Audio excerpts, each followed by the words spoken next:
And ladies and gentlemen, a good afternoon. There's a look at your Georgia Southwestern State University starting pitcher here in our finale, number 33, Kyle Spinks. We are officially underway here from Hurricane Stadium in Americus, Georgia.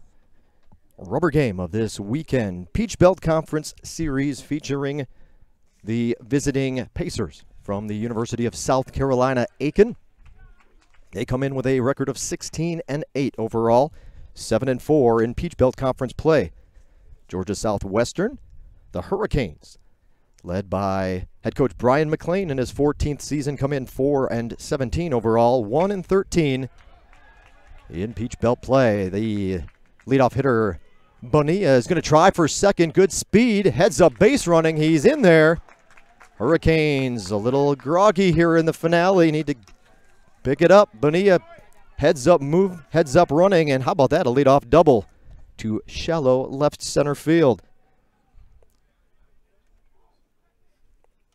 So good piece of base running by Bonilla, good hitter.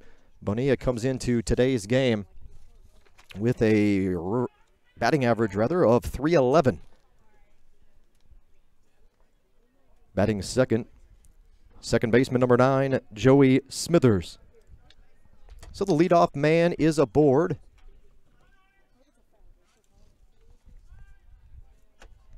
Here to open up the ball game.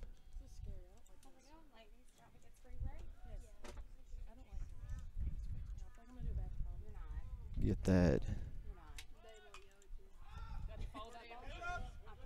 scoreboard up there for you. First pitch fouled back. Oop, change that to a double.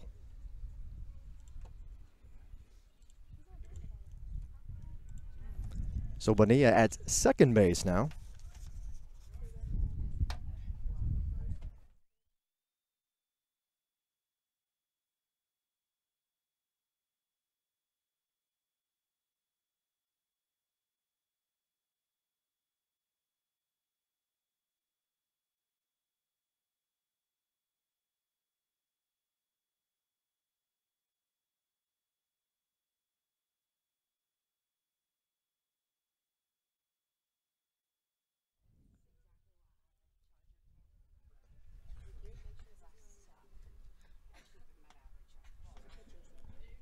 Oh, 0-2 count now. So Kyle Spinks, the Georgia Southwestern senior, gets the call here in the finale. Spinks, as you saw when we first went on the air here at first pitch, making his 6th start of the season. All of his appearances have been starts for the Hurricanes. 23 innings pitched, 29 hits, 18 earned runs, 16 walks, 20 strikeouts. Opponents are batting .319 against Spinks this season, and he has a 0-3 record, 7.04 ERA.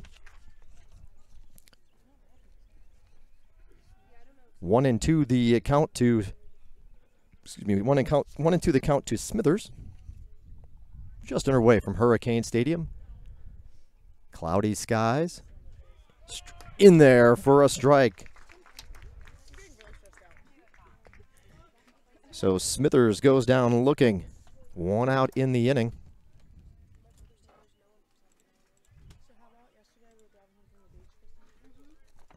Batting third. Batting third is the third baseman, number 44, Dalton Weeks. Weeks comes into the finale. Batting .286 for the Pacers. .286 batting average, 26 hits. Half of them have been for extra bases. He has 5 doubles, a triple, and 7 home runs, including 1 in this series. 26 RBIs. He's walked 11 times and struck out 28. The 28 is tied with Smithers. Well, now 1 behind Smithers for the team lead. So we'll see if Spinks can capitalize on an aggressive hitter and a good hitter at the plate in Dalton Weeks. Starting defensively, as they have a quick meeting at the hill, we'll go ahead and run your defensive alignment up for the Hurricanes here in the finale. Not a whole lot different. I'll point out a few of the changes from yesterday. Left fielder number 8 is, left fielder Cole Clark. Center fielder is Josh Logan. Over in right field, Austin Langford. He was out there in the opener. Then Jonathan Martin played right yesterday, and now it's back to Langford here on Sunday. Third baseman, Tyler Skelton. At shortstop, Devin Shea. Second baseman is Jason Beta. First baseman, Jared Jones. Behind the plate, Danny Molinari. He's getting his first call to start this weekend, replacing Dakota Long. Swing and a miss. Evens up the count at 1-1. Molinari did get in the ball game yesterday. Latter innings to pinch hit. Molinari, a right-handed hitter. Dakota Long bats from the left side, so they went with the matchup. And you've already met Kyle Spinks. Look back to second. Bonilla bobbing around. Now he'll come home. Ooh, just misses on the outside. Corner 2-1. Happy to have some of our students back in town now, as this was spring break week for Georgia Southwestern students. They'll be coming back, resume classes tomorrow. So with a few more bodies on campus, we're able to get a little bit of help up here under the media tent. So a little tighter shot today of the ball game. Hopefully a better experience for you to watch. The move over to second. Bonilla dives back. Beta actually perhaps a step slow and coming over to cover. Spinks will just hold on to the ball. A little tighter shot of the action, so we'll get you a little bit closer to what's happening here between the Pacers and the Hurricanes. 2-1 the count. Pull down the left field line, foul into the corner. 2-3 yards foul of the left field line, and we'll reset and count at 2-2.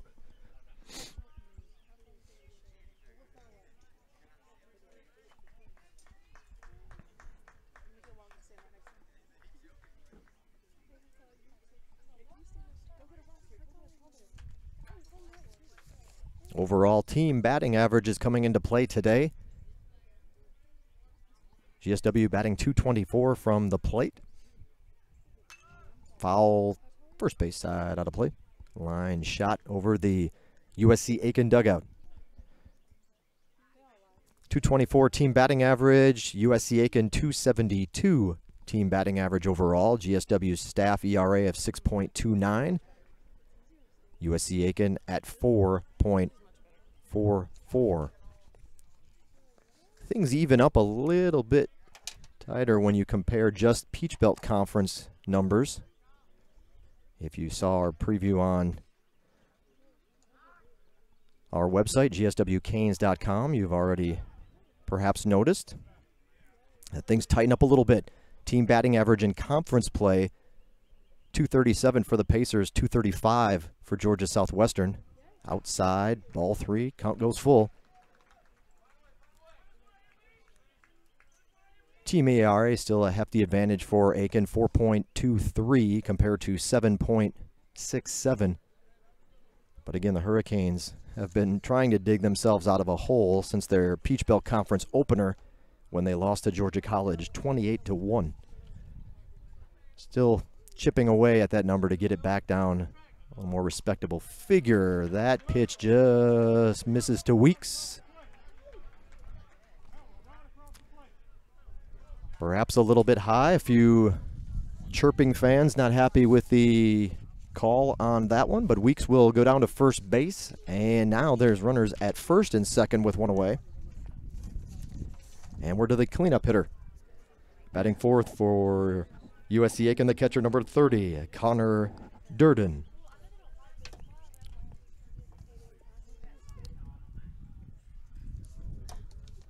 Cloudy skies, a little bit of a breeze.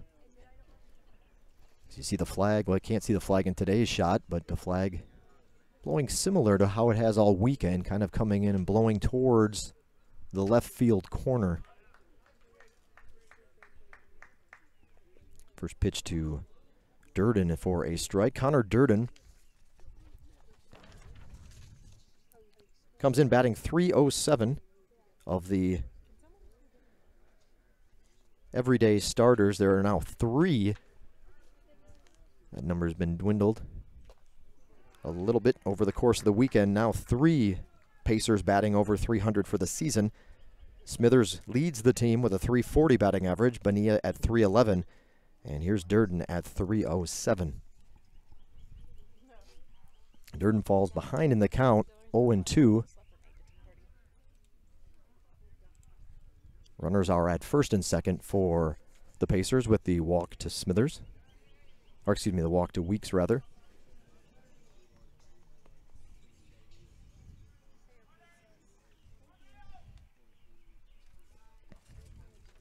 .02 inside, runner goes, throw bounces into third base, and he'll be safe. Double steal for the Pacers.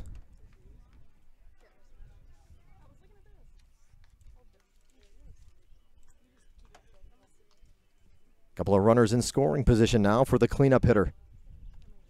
1-2 the count.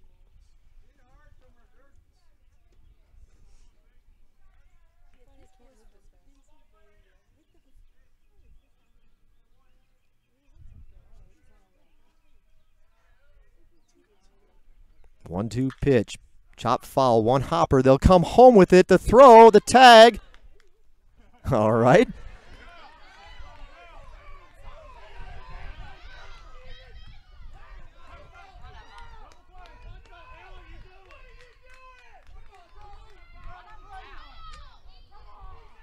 Oh, there's some discussion now.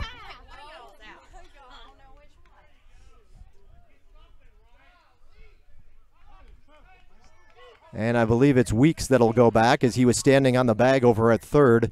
Can't have 2 men on the same bag.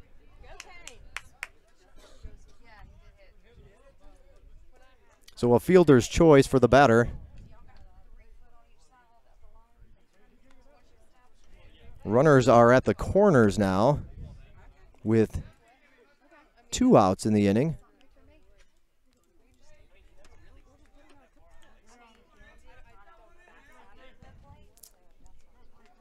Runners at the corners. So Bonilla comes home. The throw there in plenty of time. Molinari reaches out to make the tag as he's perhaps on the screen, but Bonilla actually had gotten around it, but it slid too far behind the plate to tag the plate.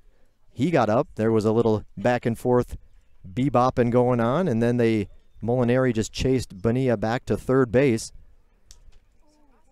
And standing on third was the runner at second, Weeks, who is the one that'll be considered out on the play. And that gets us to the runners at the corner. So Niall Goings is still a dangerous batter here, the number 5 hitter for the Pacers. Outside, 1-1 the count. At the plate, right fielder, number 34, Niall Goings. Goings batting .250 this season. He's played in all 24 games and started all but one of them. He's got 20 hits. 1 ball, 2 strikes now. 20 hits, half of them have been for extra bases. 6 doubles, 4 home runs, 9 ribbies, 14 walks, and 25 strikeouts.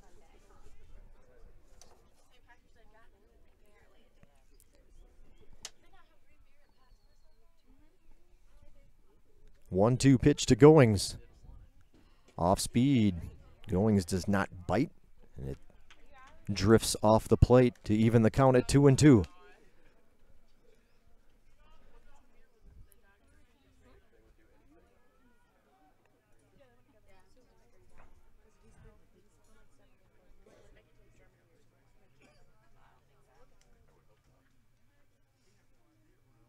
Two-two pitch set up outside. Ground ball. Foul, hard hit ball, goes behind the first base coach for the Pacers. Count remains 2-2 to Goings.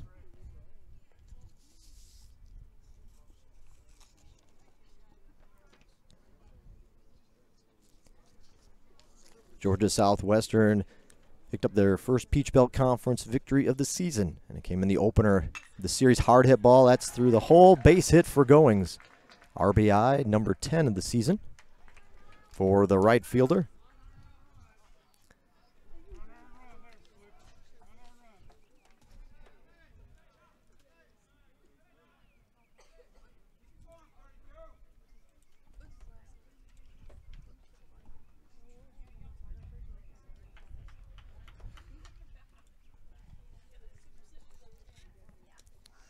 Batting sixth, first baseman number 32, Brian Pereira. Pacers strike first in this one, as this one we're just underway from Hurricane Stadium. Still 2 runners on, a runner in scoring position for Pereira, the first baseman for the Pacers. Pereira comes in with a .290 batting average. 27 hits, 12 of them have been for extra bases, 6 doubles, a triple, 5 home runs, and 24 RBIs. He's walked only 5 times and only struck out 14, so puts the ball in play, Pereira does. Spinks out in front, 0-1. Look back to second, here's the pitch, swing and a miss. Spinks has turned in a couple of good performances in his last couple starts.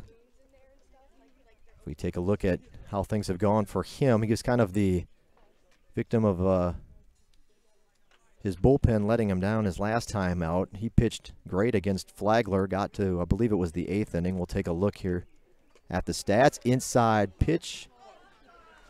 I think the umpire juked out the home crowd, took that step back like he was going to ring him up on the inside corner, and then kept the hands down, was just merely stepping back. A little inside to Pereira, 1 ball, 2 strikes.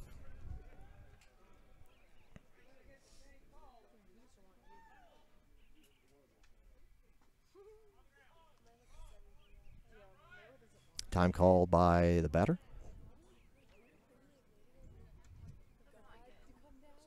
And now we'll have a meeting. Pereira is going to go talk to his third base coach. That'll give us a chance to look at Spinks here.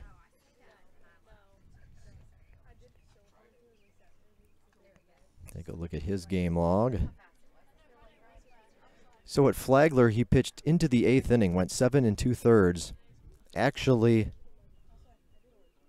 recorded the 3rd out of the 8th inning. That was going to be it. But the ball got past the catcher, kept the inning alive. Runner went over to first with the bases empty and 2 outs, and it led eventually to a 5-run rally, and the Saints came back to, well, actually that was one where they stretched their lead. It was a 3-2 game in the 8th inning, and it ended up being an 8-2 final. So Spinks doesn't get any help there. He unfortunately gets charged with 5 earned runs, even though really it should have been 3. Got into the 8th inning. At North Georgia, he pitched 5 2/3, held the Nighthawks to 2 runs.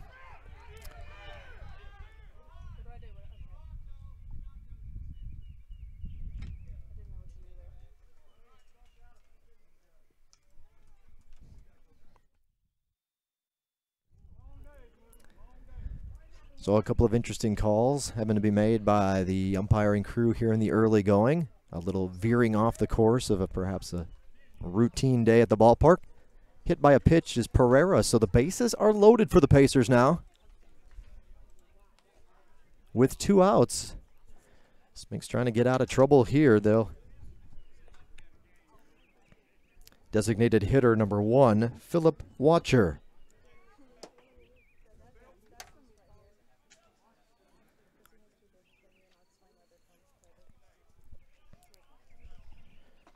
Down to the number 7 hitter in the lineup here in the first inning. Bases full of Pacers with 2 outs, and Watcher comes up. Watcher's batting .292.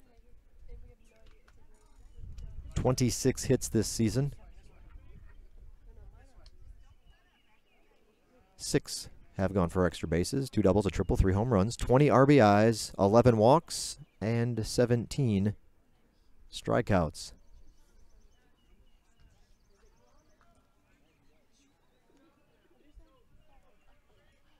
Pereira now tied with Chandler Rogers, who's on deck for the team lead, having been hit by 5 pitches this spring. High. 2-1 to Watcher.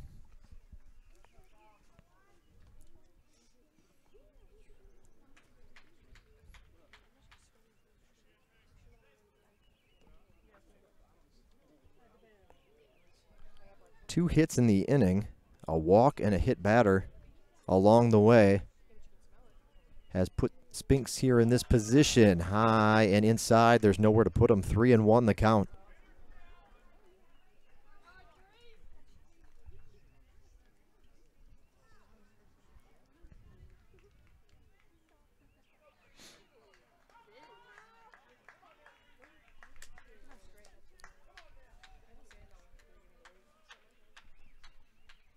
Got to come to him. Hitter's advantage here. What kind of throw a watcher get him? A ball 4. And that'll be an easy RBI for Watcher. Second free pass of the inning from Spinks. An RBI for Watcher. And the Pacers lead 2-0, and head coach Brian McLean will have to make a trip out to the hill much earlier than he was hoping for this afternoon. Talk things over with starting pitcher Kyle Spinks.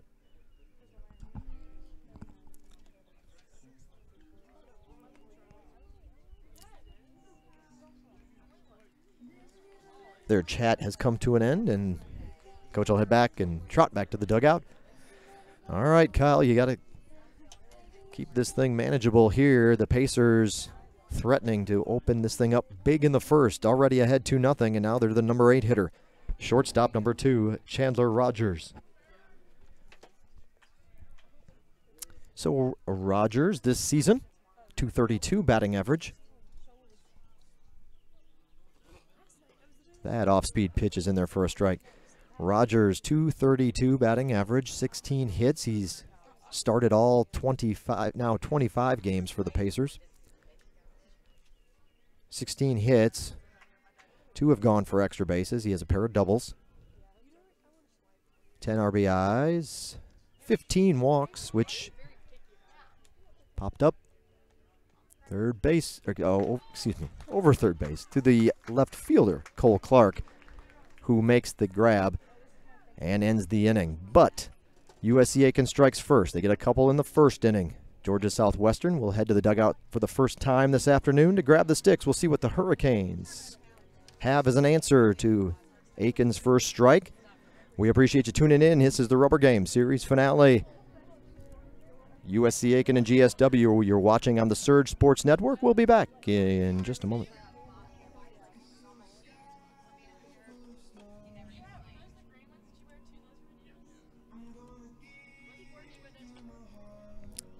GSW Athletics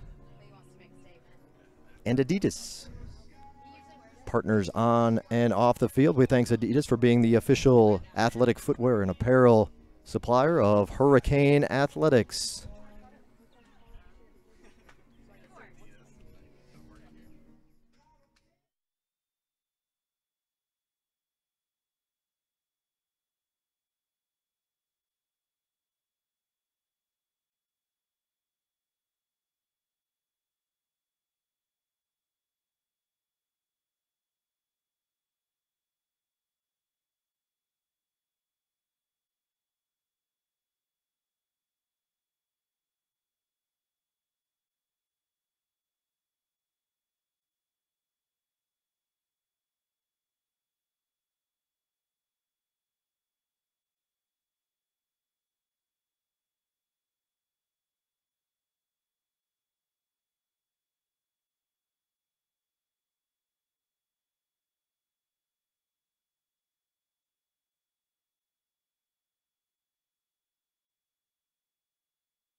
Hurricanes.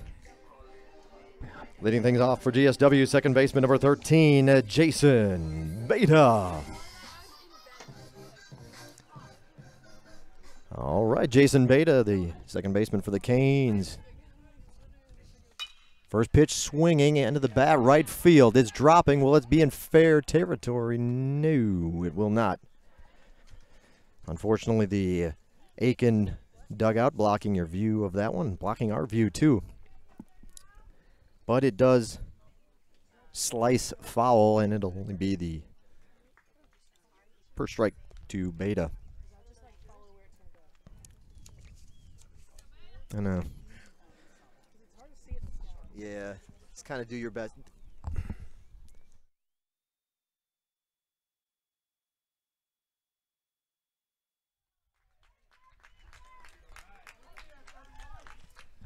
Well, Beta aggressive at the plate, but hits it back to the pitcher who makes the play.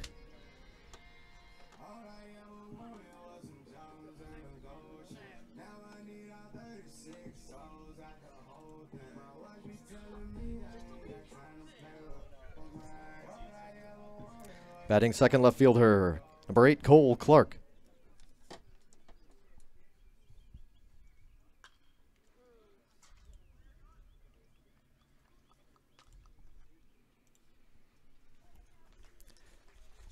So you get a look at Cole Clark, comes in with a .247 overall batting average, just a hair under that in Peach Belt Conference play. The Hurricanes left fielder on to face. Our ground ball in on the grass. Good play by Weeks over there at third. Yep. In on the grass. Hit hard, but right to him. Drops into his glove. Good throw over to first. Gets the runner for the second out of the inning. So 2 outs quickly for the Hurricanes.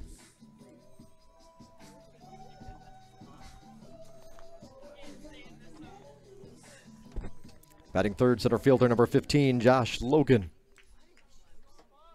2 outs in the inning. Josh Logan at the plate. In there for a strike. Starting pitcher in the finale for USC Aiken rather. Making his 7th start, his 9th appearance overall. He's pitched 23 innings. Allowed 35 hits, 21 earned runs. Number 31, Christian Aragon. Opponents are batting .327 against Aragon. He has walked 16 and struck out 29 in his 23 innings on the hill. 2-1 record and an 8.22 ERA. 0-2 high and tight to Logan.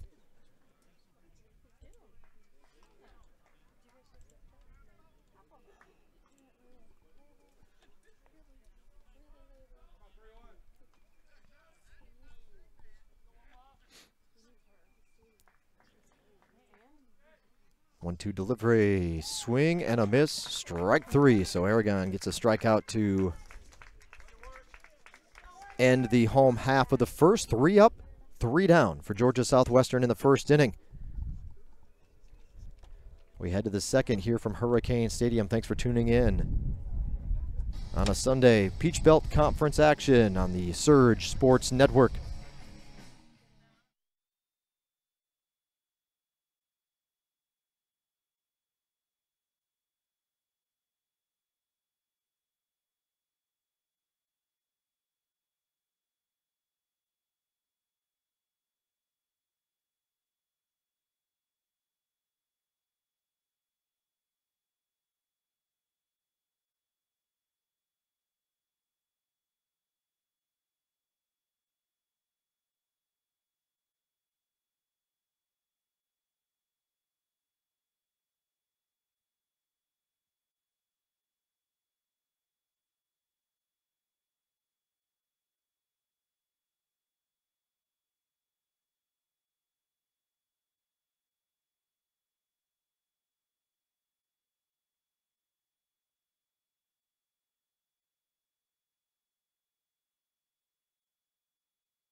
Leadoff batter in the second inning for USC Aiken is the left fielder, number 8, Sean McQuillan.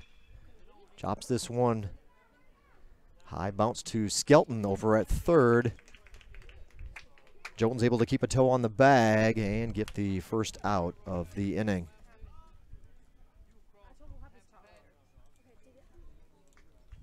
One away. Back to the top of the order, however. Center fielder Jose Bonilla.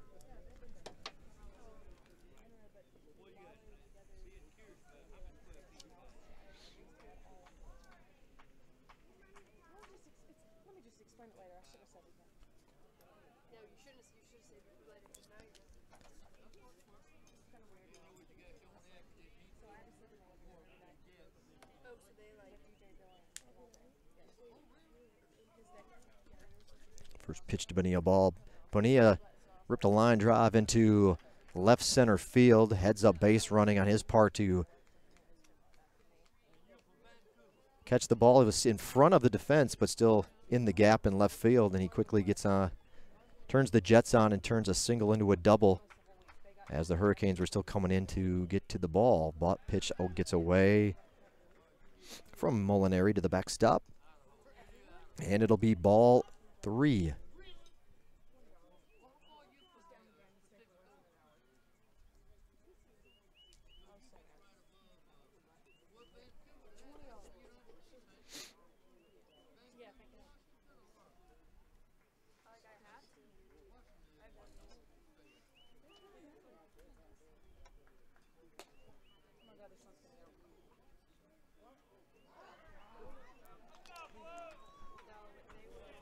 Ball 4, Bonilla takes first base.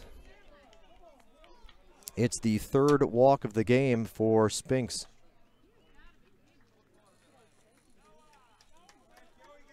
One away. Second baseman Joey Smithers. Smithers struck out looking his first time up.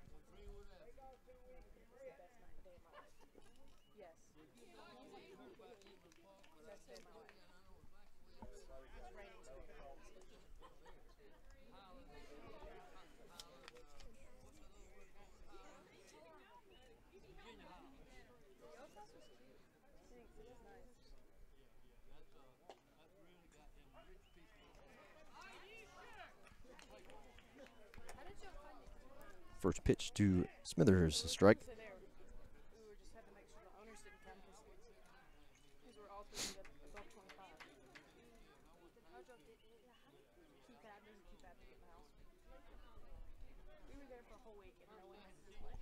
Throw over to first base, runner back. Sliding in feet first as he kind of almost kneeled in on his left knee, stretched out the right leg, touch first, chopped foul, third base. Side, count still 0-2 to Smithers.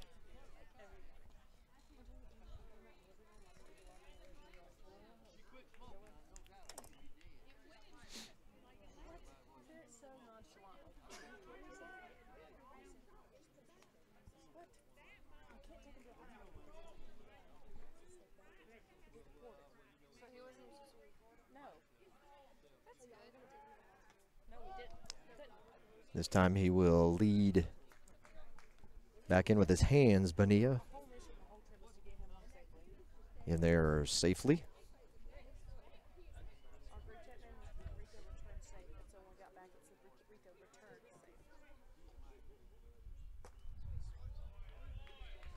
And Smithers will go down on strikes for the second time in the ball game, this time swinging.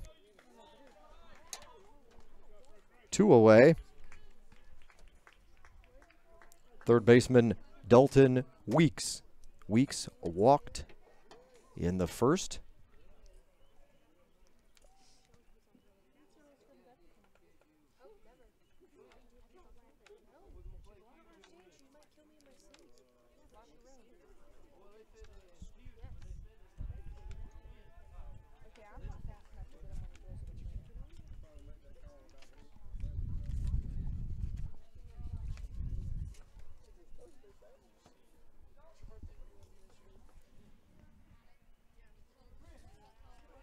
Throw to first, runner back safely.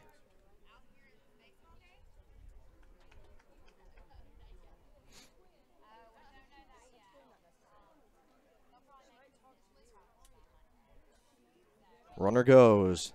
Fastball's high. Throw. Got him. Molinari guns down. Bonilla trying to steal second base. The throw in time and good work for Molinari to end the inning. So USC Aiken unable to add to their run or to their lead. Come up empty in the second.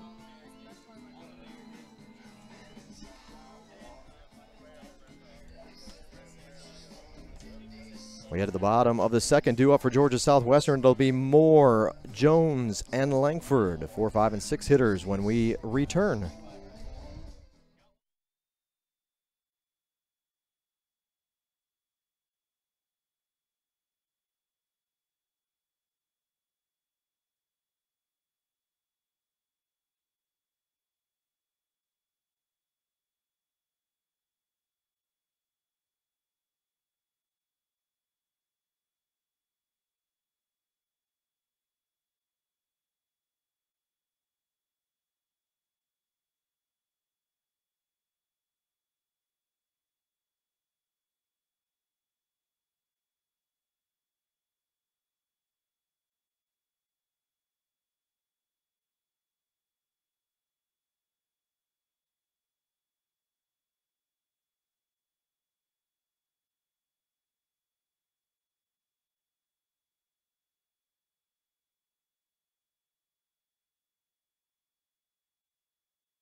Leading things off for the Hurricanes in the second inning, Andy Moore, 311 batting average, 304 in Peach Belt Conference play. Tops on the team. Leading off the second inning, designated hitter number 2, Andy Moore. As we announce it for the folks in attendance who are getting to enjoy a peak of sunshine. The clouds starting to break up a little bit. In there for a strike, and Moore down 0-2 in the count. Sun starting to break through a little bit. Warming up, 77 degrees. 77 degrees right now in Americus. Winds coming and going, but right now it's out of the southwest at 3 miles an hour. Andy Moore again leads the team with a 311 batting average overall. He has 19 hits this season, making his 17th start. Hurricanes playing their 22nd game. 19 hits, 4 doubles, 9 RBIs. He's walked 4 times, struck out 7.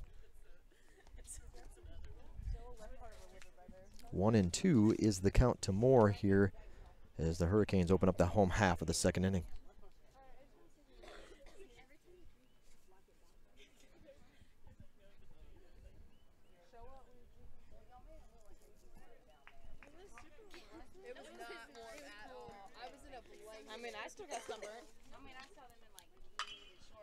Line drive to right field, right to Niall Goings in right.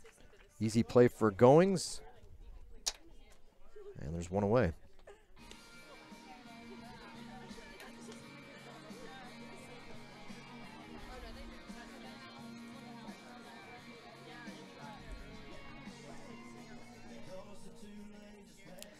First baseman number 7, Jared Jones.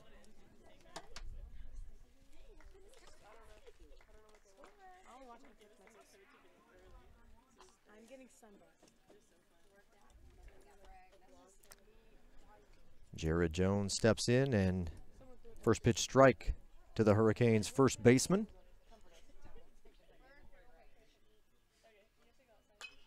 Line drive. Foul between the end of the protective netting behind home plate, and there's a gap there between there and the dugout. For the Pacers, a couple guys sitting on the waist-high brick backstop that wraps from dugout to dugout. This one, strike 3. And another strikeout for Aragon. Hurricanes go down. Quickly, 2 up, 2 down. That line drive well over the heads of the players sitting on the wall, but it came at them fast, that's for sure. 2 outs in the inning, 2 up, 2 down. Batting 6th, the right fielder, number 39, Austin Langford. So Langford steps in.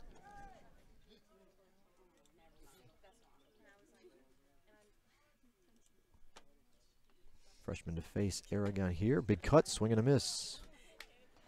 Austin Langford, 188 batting average. 1 walk, 6 strikeouts. Langford making his 10th start of the spring. One just misses, evens the count up at 1-1. Langford again making his 10th start. It's just his 33rd at bat. Team leader coming in was Beta, who has registered 74 at bats to kind of put it in perspective. 1-1 pitch to Langford. Hit foul. First base side. Count goes to 1-2.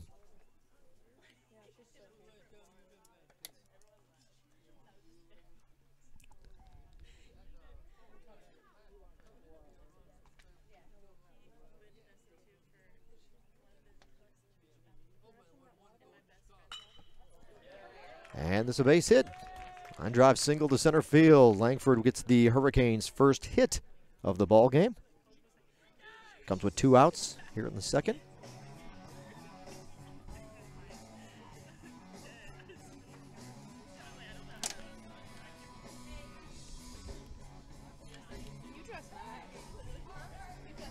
A runner aboard with 2 outs.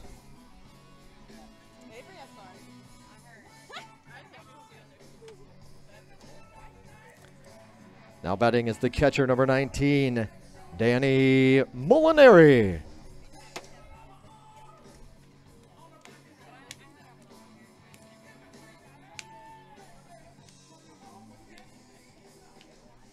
Danny Molinari, 103 batting average, couple of ribbies, a double, 5 walks, 9 strikeouts for Molinari this season. Molinari making his 9th start. 9th start of the spring. 29 at bats so far for Molinari. That went off the plate for a ball.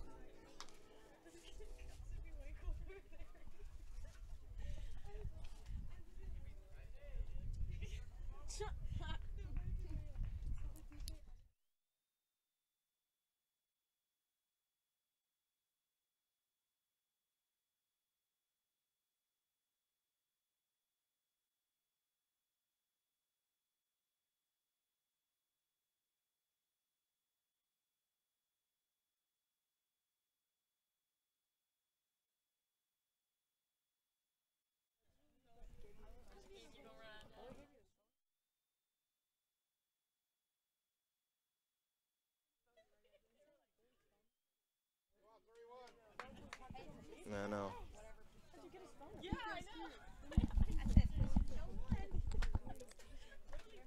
2 balls, no strikes to Molinari.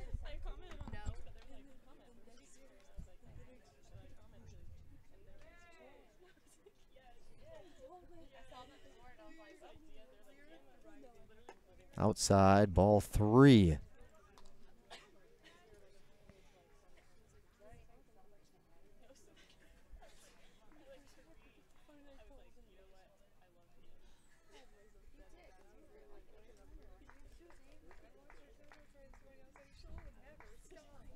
Runner at first, 3-0 pitch coming to Molinari.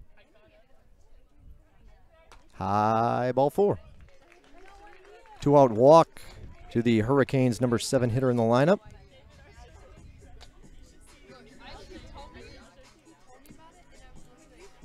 GSW with a base runner in scoring position.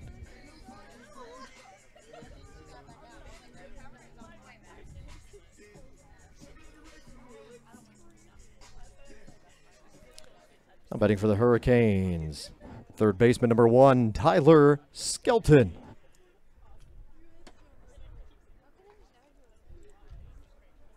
So Skelton steps in. That the first walk of the game issued by Aragon. This one misses the mark. To Skelton to open up his at-bat, 1-0.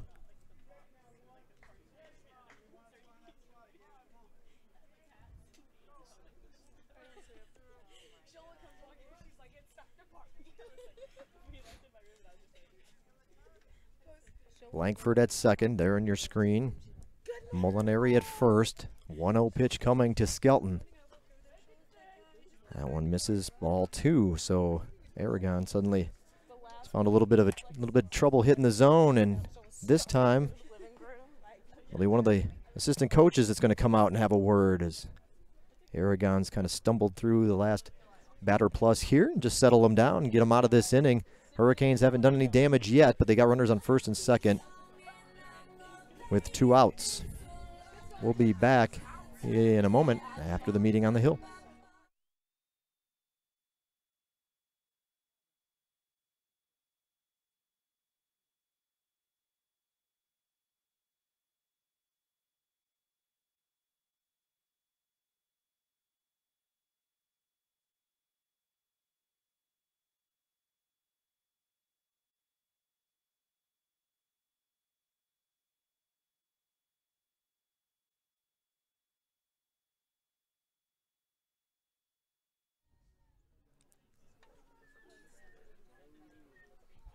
Two outs.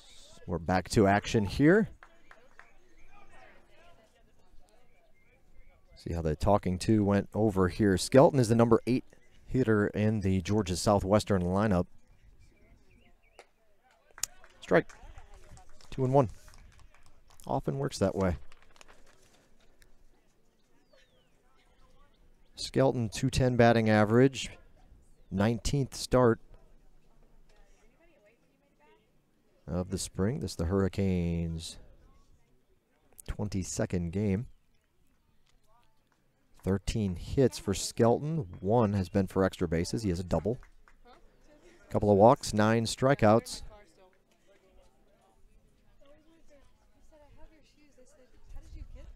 For the GSW freshman third baseman. 2 balls and 2 strikes now. Got Aragon right back in this thing with a couple of back-to-back strikes to even up the count.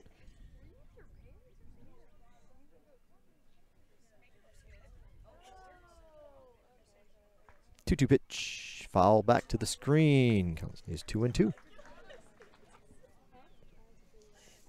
Georgia Southwestern with a home game on Tuesday coming up against Middle Georgia State. Little home-and-home non-conference matchup that's become kind of a tradition over the past couple of years since Middle Georgia State made the move over from a 2-year school in Macon-Cochran area to a 4-year NAIA program. Georgia Southwestern fouled off, still 2-2. Georgia Southwestern lost in Cochran against Middle Georgia State 6-0 back on February 13th. And now they'll get the Knights at home on Tuesday, your next home game. 5 o'clock is the scheduled start time. Still kind of piecing together how we're going to Our broadcast schedule for that day: softball plays Albany State at home on Tuesday as well. Their first game starts at 3 o'clock, so we're still foul back. Staying alive in the box is Skelton. Still 2-2.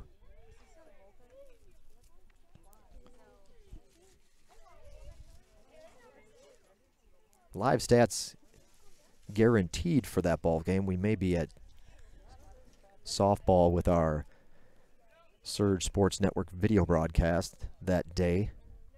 But hang tight and keep following along on gswcanes.com. gswcanes.com for all your Georgia Southwestern athletic information. Foul back again, 2-2. Quite an at-bat for Mr. Skelton. Ninth pitch of the at-bat coming up to Tyler. He has fouled off 5 straight pitches.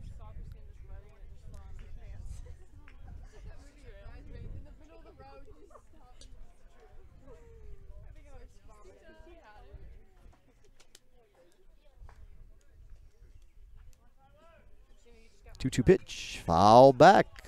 Let's get it to double figures. 10th pitch of the at-bat coming. 6 consecutive foul balls. Skelton won't go away easily. Our live stats feed, folks, for those watching on YouTube that would like to follow along and have those stats there. Real-time data at their fingertips. The link to the live stats feed is in the description of today's video on your YouTube and Surge Sports Network station. 2-2 pitch, fouled off, but this one may stay in the ballpark. It will, but not. It dips down before the right fielder Goings can get over to it in front of the visitors' bullpen mound area. Runners will head back. 7 consecutive foul balls from Skelton. Quite an at-bat here. Live stats again there. You can preview of today's game was on our website, GSW Canes. That has all the links you would need as well. USC Aiken has both the video and live stats links up for us today. You can also find that information on the Peach Belt Conference website. So plenty of options to tune in. What's been an entertaining weekend of baseball here, coming to a close.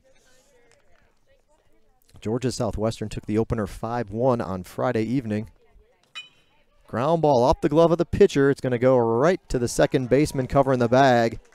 An unfortunate bounce for the Hurricanes. And a ground out and a fielder's choice to end the inning. So the Hurricanes force Aragon to throw a few extra pitches, but he gets out of the jam, mini jam. Runners are left at first and second when the inning comes to a close. No runs for the Hurricanes. We head to the third, 2-0 USC Aiken in the lead. We'll be back in a moment. Thanks for tuning in to today's broadcast on the Surge Sports Network.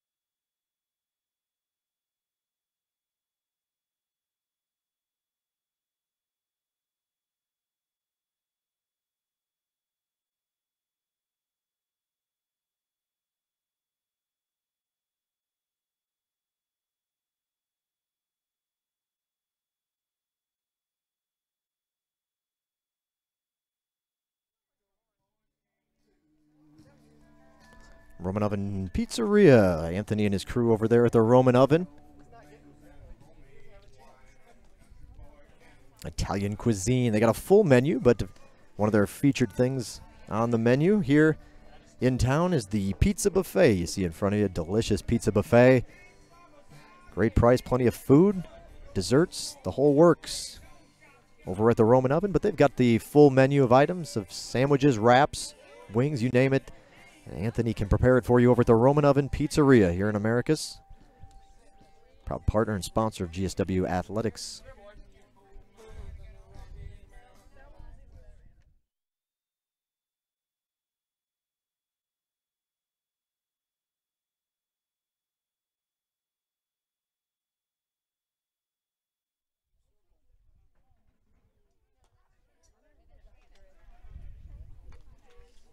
Leading off the third inning for USC Aiken, third baseman Dalton Weeks. So Dalton Weeks, he walked in the first. And now we'll open up the third inning, getting a look at Kyle Spinks for the second time in the ballgame.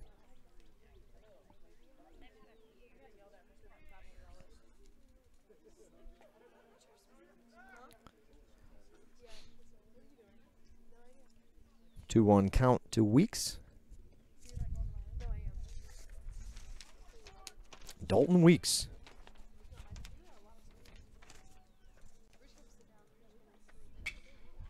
Fly ball right field line, out of play, out of the ballpark. Hard hit ball by Weeks. Sails out of play. Dalton Weeks, a 6-foot senior from Boyertown, Pennsylvania.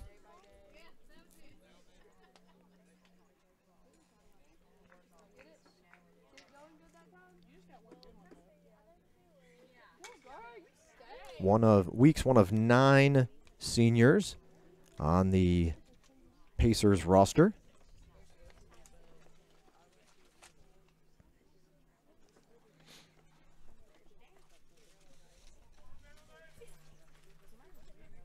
Due to pitch, he'll reach for it. Holding on to it is Molinari. He won't have to throw down to first as he shows it to the umpire. Caught that one clean, and Dalton Weeks will go down on strikes. So Spinks opens up the third inning with a strikeout. We'll get to the cleanup hitter. Catcher Connor Durden. Durden reached on a fielder's choice in the first inning.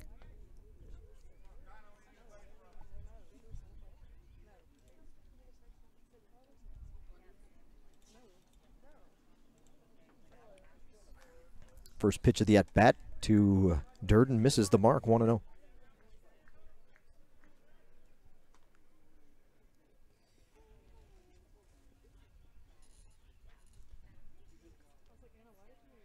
USC Aiken, 2 runs, 2 hits. Georgia Southwestern, no runs, 1 hit. Big swing and a miss, 1-1 the count. Neither side has committed an error yet in the ballgame.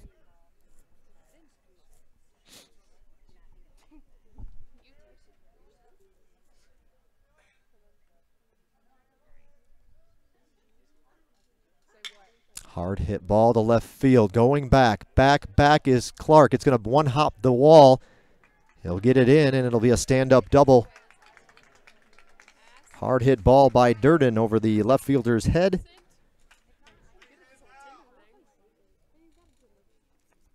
And the Pacers have a runner in scoring position with 1 away.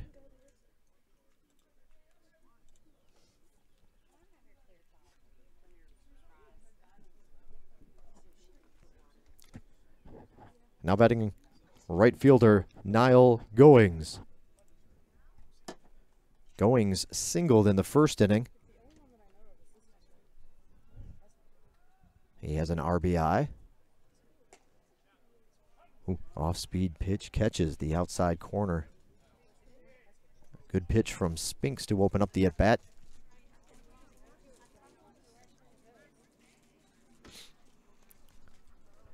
Niall Goings, redshirt senior, 6'4".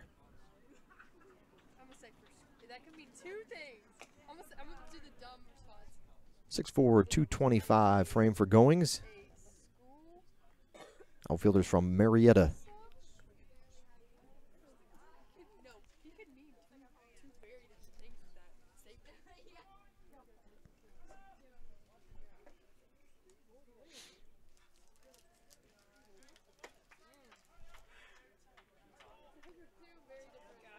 Look back to second. Another look from Spinks. Now he'll come home. 1-1 pitch. Fastball. Just misses. 2-1.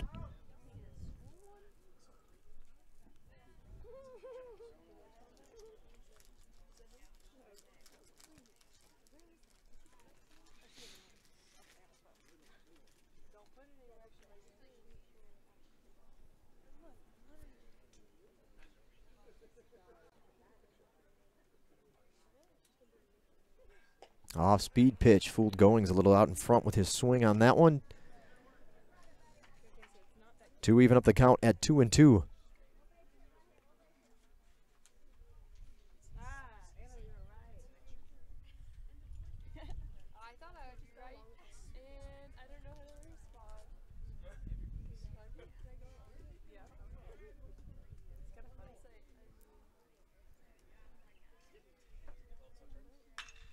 Ground ball through the hole on the right side. Good piece of hitting from Goings. He'll go to the opposite field with that one.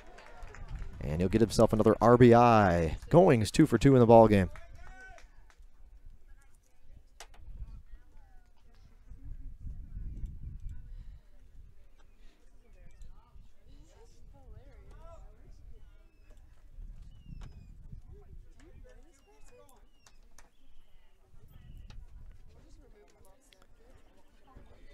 First baseman Brian Pereira.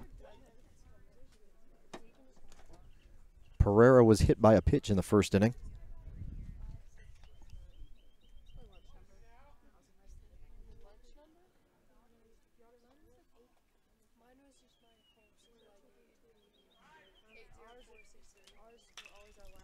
Ground ball to second. Not enough pace to try to get the lead runner, so they'll throw over to first. Get caught up in the grass, and it'll be a ground out for Pereira. Second out of the inning. And Goings will move down to second base.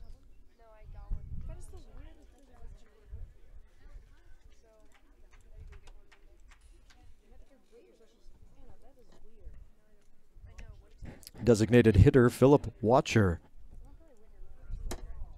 Watcher reached base by way of a walk in the first inning.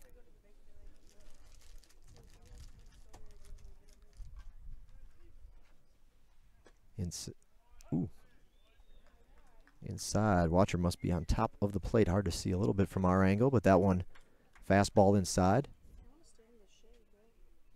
Yeah, he's up there pretty good. On top of the plate, umpire gives Spinks the inside corner on the first pitch fastball, 0-1.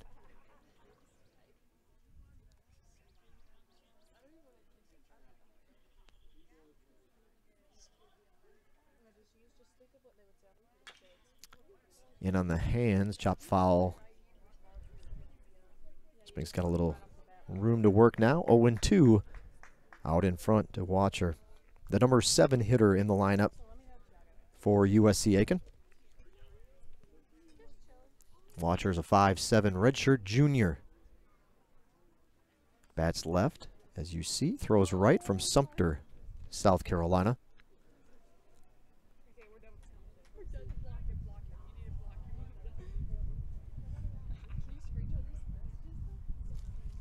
Fastball misses. 1-2.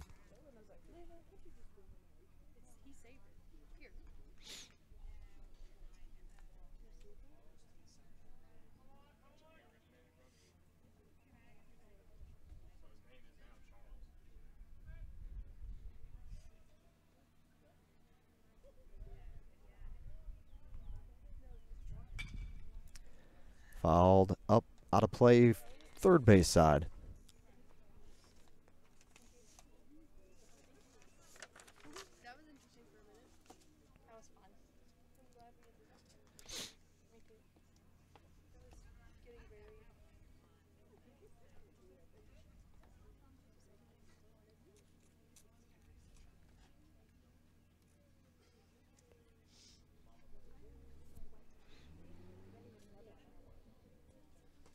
Yeah.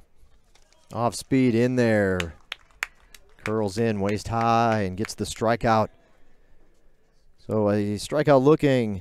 Good pitch by Spinks to end the inning, but USC Aiken does add a run to their lead, and now they're ahead 3-0 as we head to the bottom of the third inning here from Hurricane Stadium in Americus, Georgia. Peach Belt Conference Baseball on the Surge Sports Network.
So the Pacers make a defensive change now behind the plate for USC Aiken. He is number 20, Blake Bottomley.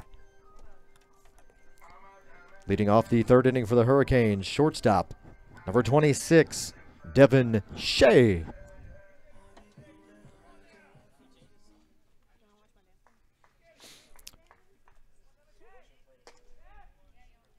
Hurricanes trying to get through the lineup for the first time this afternoon.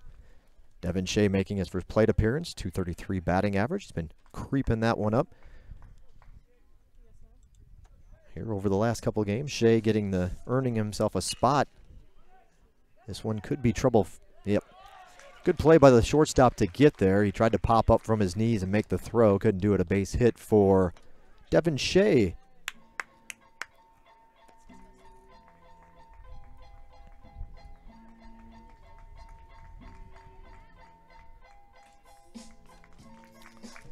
Back to the top of the order. Second baseman Jason Beta.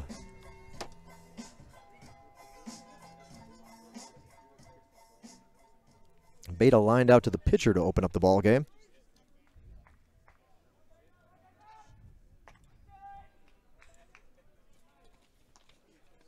Hurricanes get their leadoff man aboard to open up the third inning.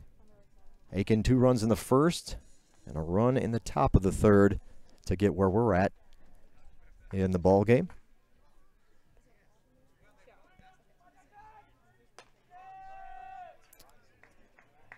First 2 pitches off the mark to Beta.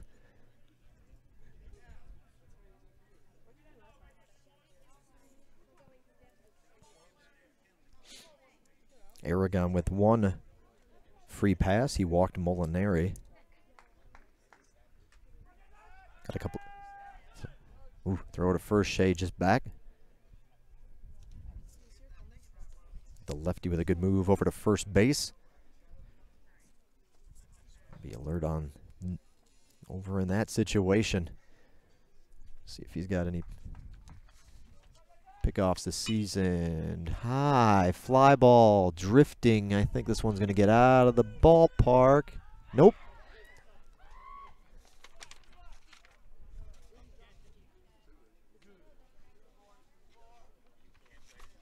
Ooh, hard to see. You might have got a better angle than us. I guess the ball stayed in the park, but it went unable to field it cleanly was goings and right. Thought I heard somebody say that he had dropped it down there just nuzzling up to the fence as that ball is, our view, blocked again by the big tree over there on the outside the ballpark that whose limbs drift over. 3 balls and a strike. This at bat could be a big play there as it keeps the inning, the at bat alive for Beta.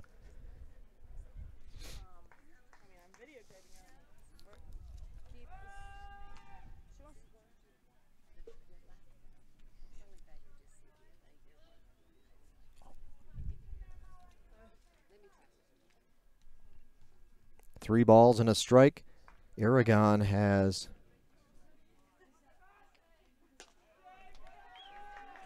lost him there. Ball 4. So the first 2 Hurricanes reach base rather here in the 3rd.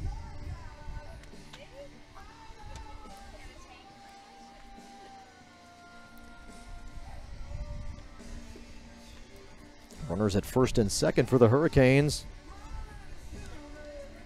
At the plate, left fielder Cole Clark.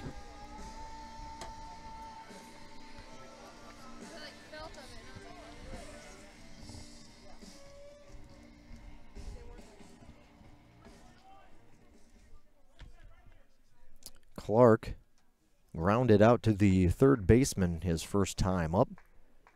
Hard hit ball. They're playing him up on the grass again, which is right about perfectly played last time. This time for the bunt. The catcher is going to have it.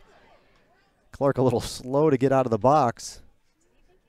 Didn't quite matter anyway. He did what he needed to do. He made the sacrifice bunt down. Runners will go to 2nd and 3rd.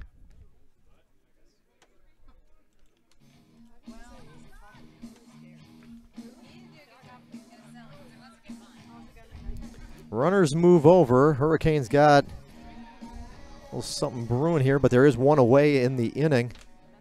In the meat of the lineup here.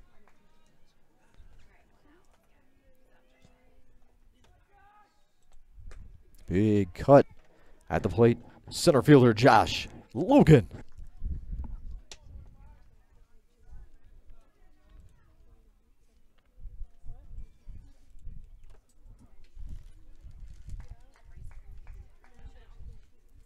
Logan rather took a big hack at the first pitch. Let's see what he'll do on the follow-up inside. Didn't get a chance to show you a little bit about Josh Logan coming in, .290 batting average. He does have one of the Hurricanes' 3 home runs on the season.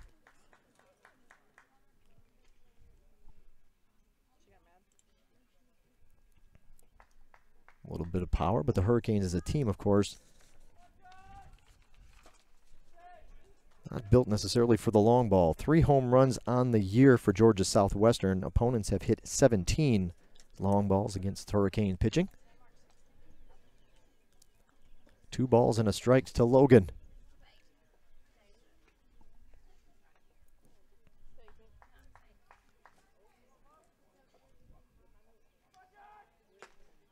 Foul tip. Evens up the count at 2-2.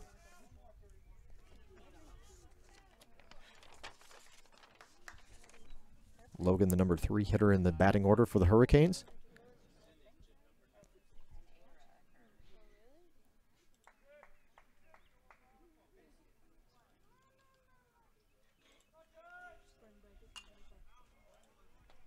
Fouls it off and stays alive. 2-2.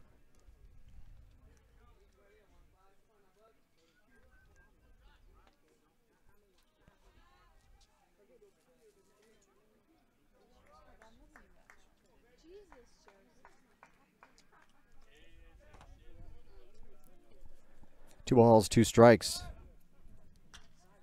And on the hands, fouled off just to the right of our tent, up behind the berm, behind the seating area. Or I guess you could say we're on top of the berm. A little grassy hill that wraps behind home plate, runs dugout to dugout. The seats here at Hurricane Stadium, built into that small hill. In the dirt, Logan keeps the bat back, doesn't offer at it, and the count will run full. So chance to load the bases here for the Hurricanes. Aragon trying to fight to keep the Hurricanes scoreless. GSW with 2 hits in the ball game. Aiken has 4. Payoff pitch coming. The Hurricanes senior. Swing and a miss. Went after him with the high heat, challenged him, and Logan comes up empty. So we'll get you a chance to meet some of the players as we go along. Batting now. At the plate for the Hurricanes, designated hitter Andy Moore.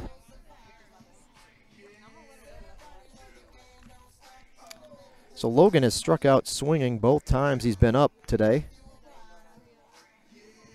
Andy Moore lined out to the right fielder his first time up, but he comes up with now 2 outs in the inning. We'll change that for you.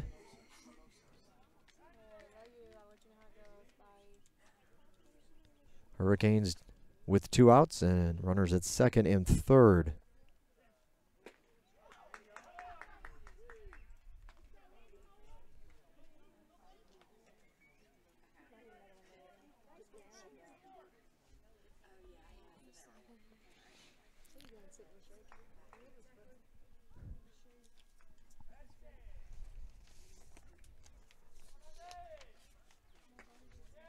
That one just misses low. Heading outside, evens the count up at 1-1.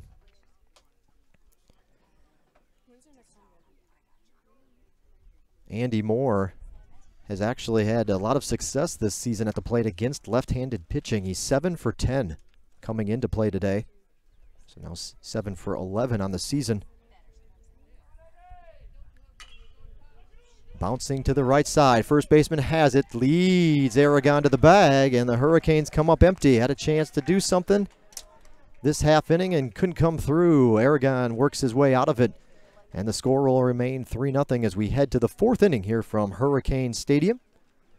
Appreciate you tuning in on a what's now somewhat sunny afternoon here in Americus. We'll be back in a moment.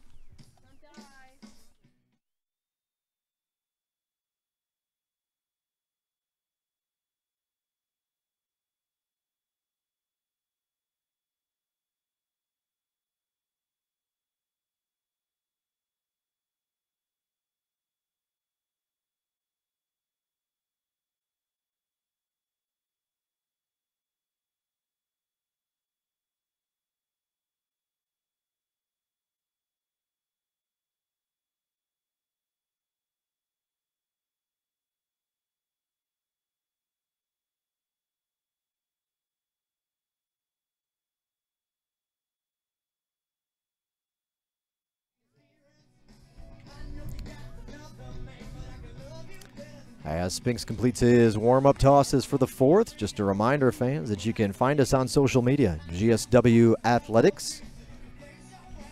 Hang in there with the Hurricanes and the baseball program all year long, and we're not in season. Stay in touch with the Hurricanes on social media. One way you can do that, you just saw it, through Twitter. GSW Athletics is how you can find us. Give us a follow today. We head to the 4th, leading things off for the Pacers. Leading off the 4th inning for USC Aiken, shortstop Chandler Rogers. So Chandler Rogers steps in. He is 0 for 1. He flied out to left field his first time up. In to face Spinks. The number 8 hitter in the lineup is Chandler Rogers.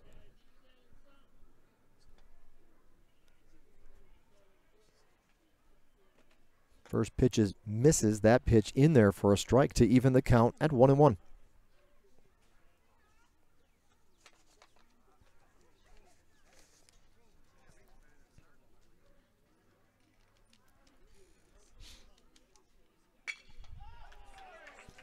Ground ball through the left side and into left field. A base hit, leadoff single to open up the 4th for Rogers.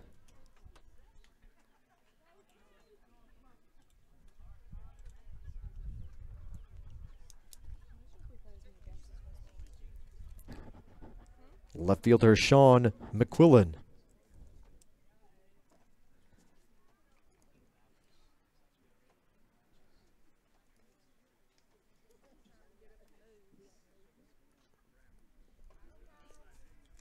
Leadoff man aboard for USC Aiken in the fourth.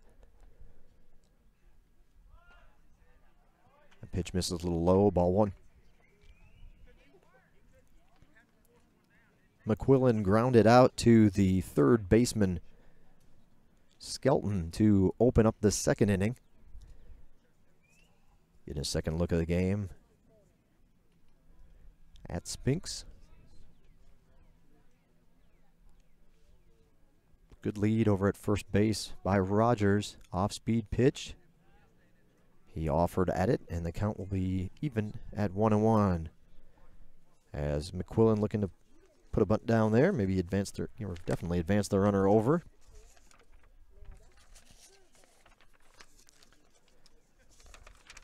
McQuillan this season, a 111 batting average, making his fourth start of the spring. Only 9 at bats. He does have a 1 for 9 so far. Pitches in the dirt, 2-1.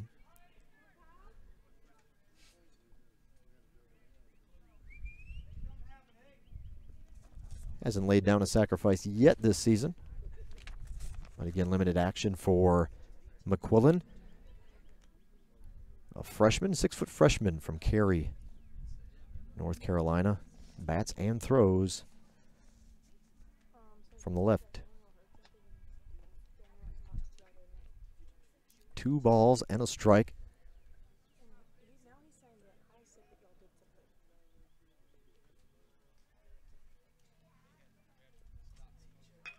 Good bunt. Pushes it out there. Skelton bobbles it. The throw.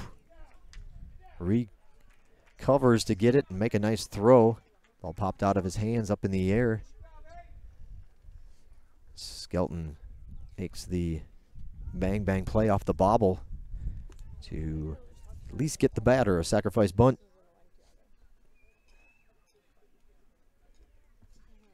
One away, runner in scoring position, back to the top of the order.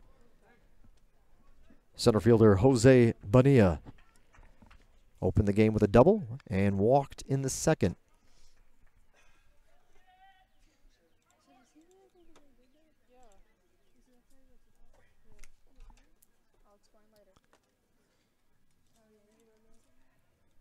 One away in the inning. Pitch in there to Bonilla.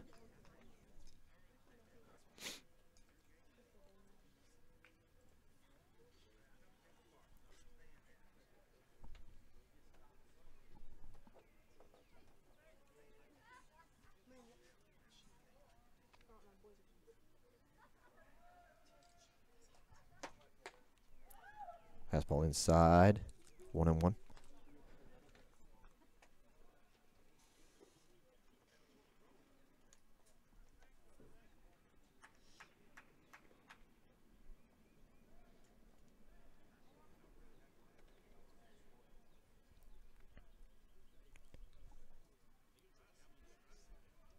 Georgia Southwestern tennis teams in action today. In there for a strike, 1-2. Had a couple of weeks off, a scheduled week off, and then they've had to move some things around with the anticipated rain that was coming in or supposed to come in over the weekend. Some did. It just seemed to hit more at off hours of the day. Juggled the schedule around, and after 2 weeks now of not playing, the tennis teams get back in the swing of things, no pun intended, with a trip to Fort Valley State. 3 o'clock the start time for Georgia Southwestern tennis today at Fort Valley State. Count even at 2-2.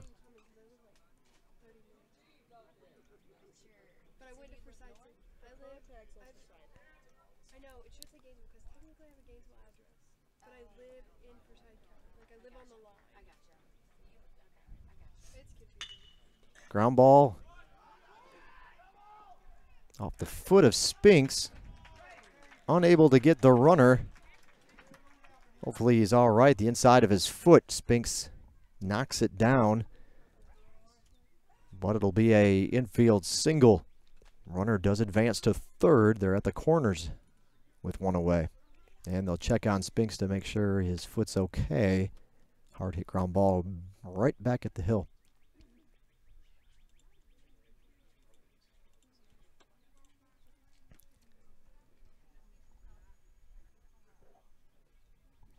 Runners at the corners, 1 out.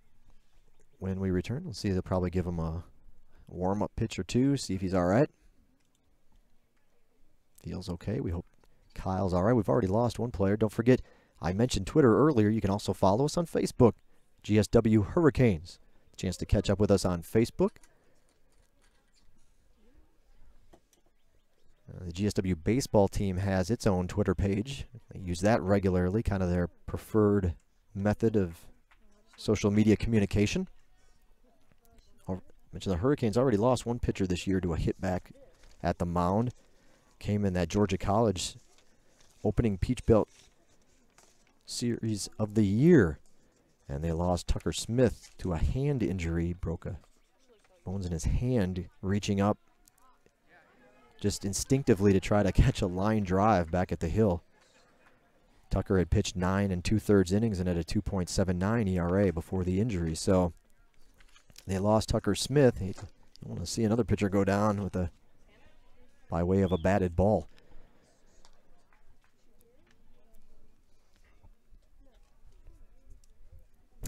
At the plate is the second baseman, Joey Smithers.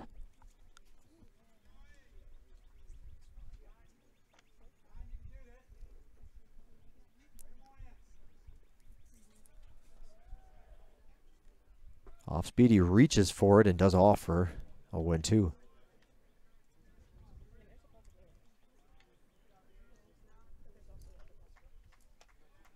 Interesting to see what the Hurricanes would have done if that bunt had been put down.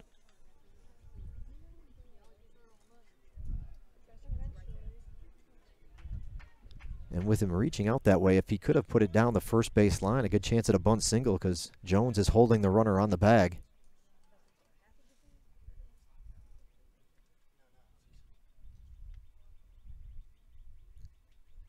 And he does, of course, bounce off, but he's still basically even with or just in front of the bag over at first.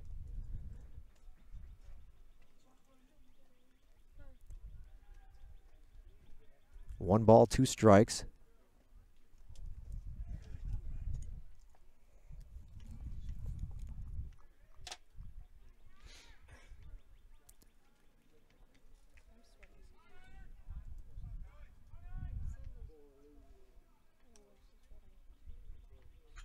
Foul back. 1-2.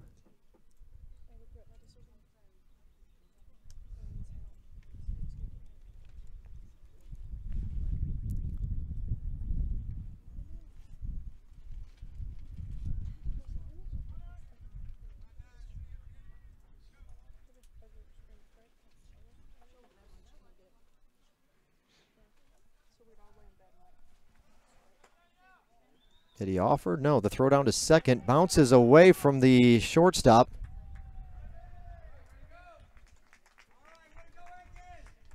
And a stolen base. The runner was not coming home on the throw to second, but once he saw it ricochet off the shortstop and into right field, that was an easy decision. He came on home and added to the lead. So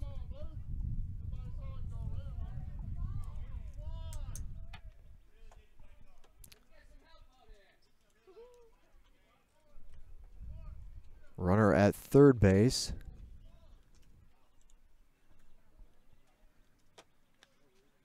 A run in. Aiken adds to their lead.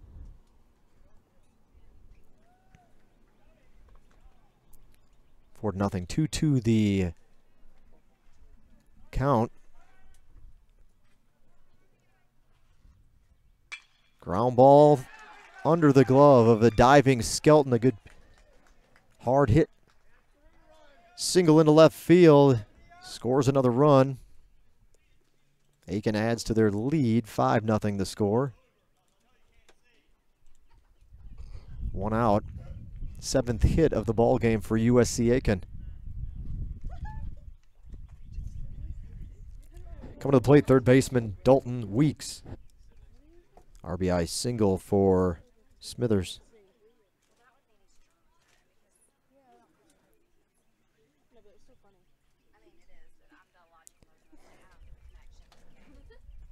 2 innings in the or 2 runs rather. Runner goes, great jump, throw, not in time, high into the outfield. A throwing error from Molinari will allow the runner to take third. So a stolen base and a throwing error from Molinari on the play.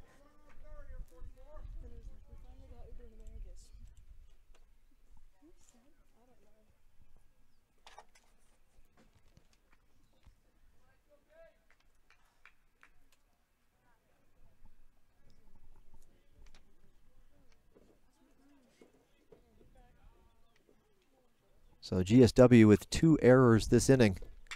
Hard hit ball, line drive, left field side. Will it get over the fence? It did. It hit. That was actually the backstop of the batting cage that it ricocheted off of. Just follow the runner. It's okay. It's okay. That ball got out of here in a hurry. Dalton Weeks, high enough, deep enough, long enough, gone. Dalton Weeks, another home run, his second home run of the series. This one brings in our RBI.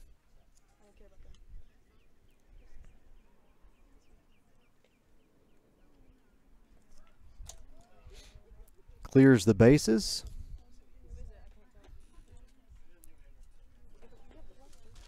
And pushes the score to 7-0. Still 1 out in the inning.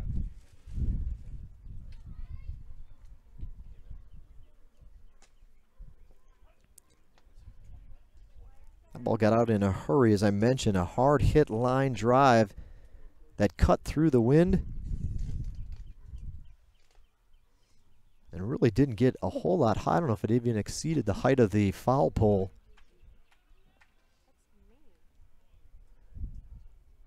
In left field, off the netting of the batting cage and beyond the wall in left field. So for Weeks,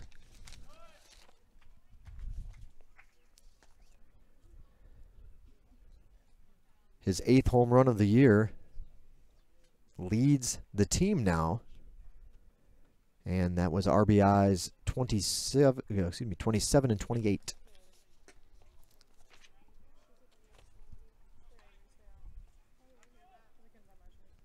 At the plate is the catcher, Blake Bottomley. Bottomley getting his first look at Spinks today. Came in for defensive substitution. Now staying in the game for Durden, who had registered 2 at-bats. First plate appearance for Blake Bottomley.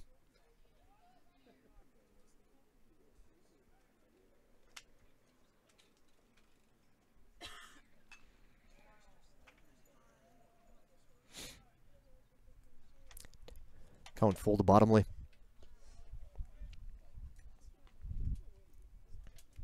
Well, the Pacers have scored in every inning so far except the second. 2 runs in the first, a run in the third, 4 in the fourth to get to their 7-run tally. Out of play first base side.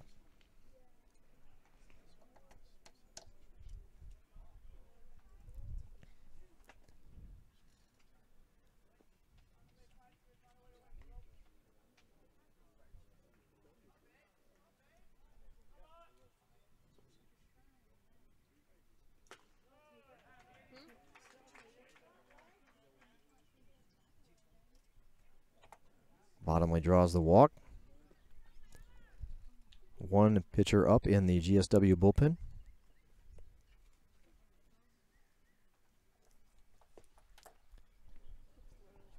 And a dangerous hitter in Goings. He's 2 for 2. A couple of singles. Has hit the ball well off of Spinks. Right fielder Niall Goings.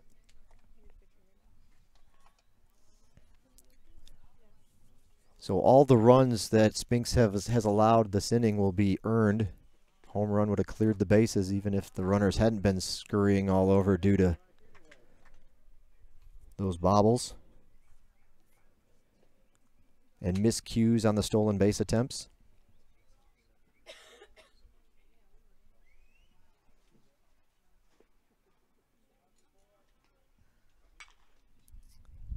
Fights this one off foul first base side. 1-1.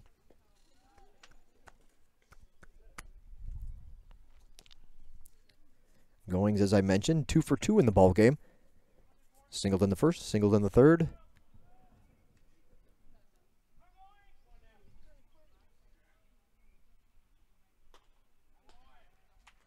Looks like Matt Hubbard is the pitcher in the bullpen for Georgia Southwestern. Senior relief pitcher.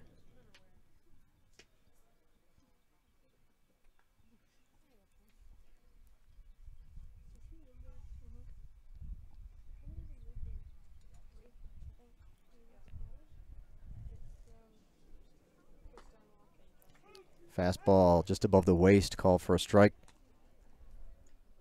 To even the count at 2-2. Or better, runner is at first base for USC Aiken. That was, again, Bottomley, who had walked.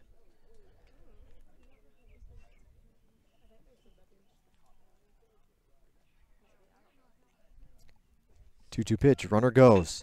Up the middle, base hit. Good piece of hitting. The hit and run executed perfectly. Bottomley will go over to third. As runners at the corners, you would think that might be the end of Kyle, but we'll see how long they'll go with him.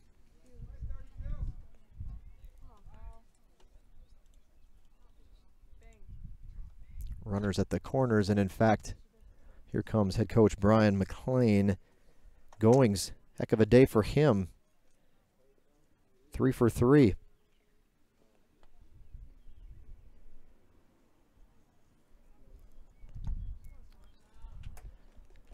So Kyle will call it a day, hand the ball off to Coach McLean, and call on the bullpen to finish out the finale here today, the first of which will be Matt Hubbard. We'll give you a little information on Matt here in just a moment.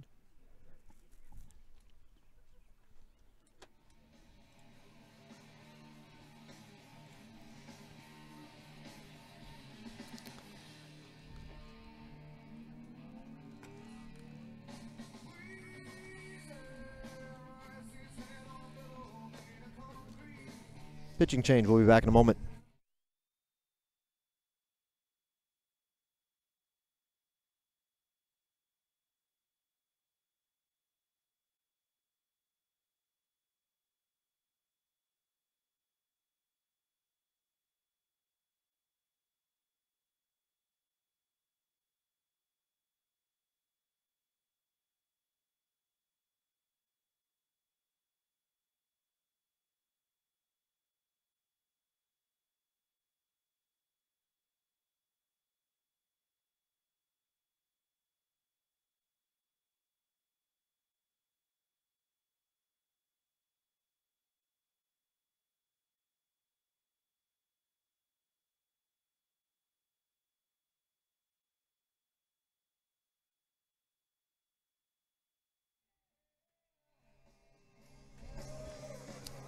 So relief pitcher for the Hurricanes, coming on for our starter Kyle Spinks, will be fellow senior Matt Hubbard, 5'11" from Lawrenceville, Georgia. Mountain View High School. He's completed his warm-up tosses. Hubbard is making his 9th appearance out of the bullpen this season. 14 2/3 innings pitched. 15 hits, 14 earned runs, 6 walks, 14 strikeouts. Opponents are batting .273 against Hubbard. He has an 0-2 record and an 8.59 ERA. First pitch he'll throw is to first baseman Brian Pereira. Pereira is 0 for 1. He was hit by a pitch in the first inning and grounded out to second in the third. That one catches the inside corner of the fastball. And fans, the new pitcher for the Hurricanes is number 27, Matthew Hubbard.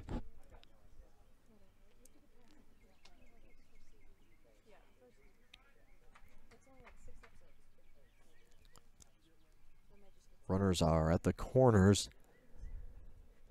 1 away, 9 hits in the ball game for USC Aiken. Strike right down the chute, 1-2.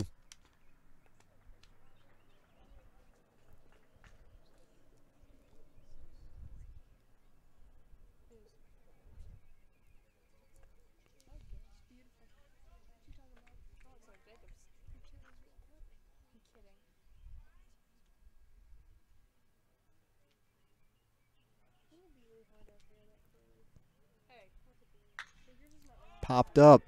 Shallow left field. Coming in is Clark. He's going to be the one to make the grab. The runners will stay put on the shallow fly ball. 2 outs in the inning.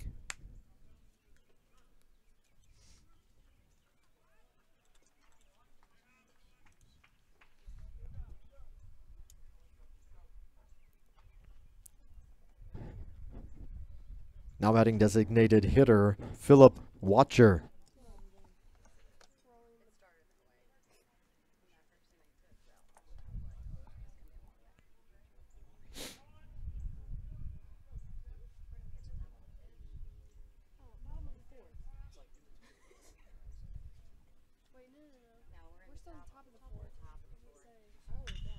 Ground ball through the hole on the right side and a base hit into right field for Watcher. 1 run is in. Goings will go over to third.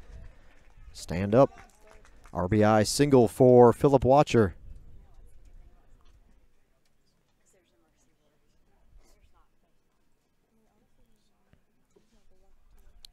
So still runners at the corners.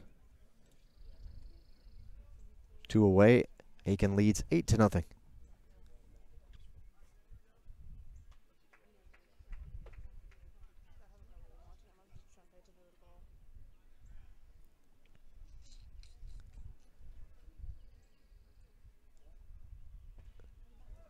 Ball 1. At the plate, shortstop Chandler Rogers. Rogers is the number 8 hitter in the lineup. He is 1 for 2 this afternoon. He flew out to left field in the first and singled into left field in the fourth. That pitch is strike.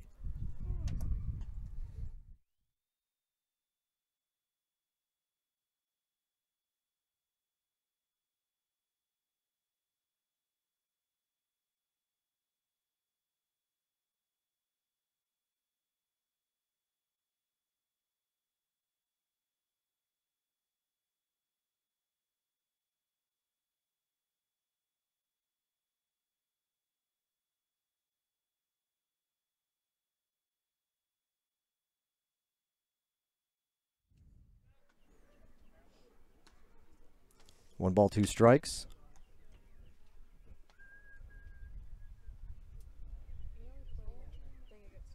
Runner goes back to the mound. Hubbard has it. Overhand flick to Jones on the bag, and that'll do it for the Pacers in the fourth.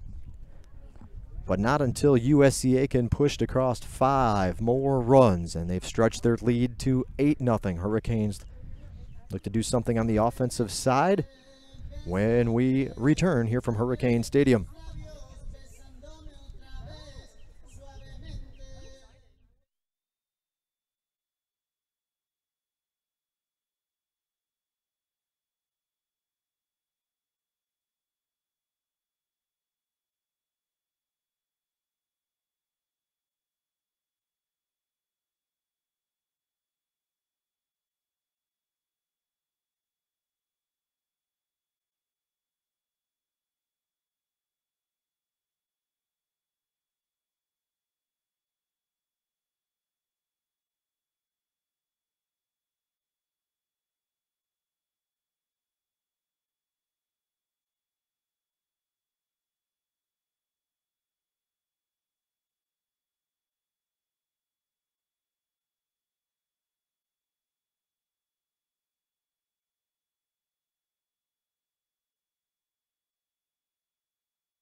First pitch swinging for the first baseman, Jared Jones, who sends one back up the middle for a base hit. Jones had struck out looking his first time up.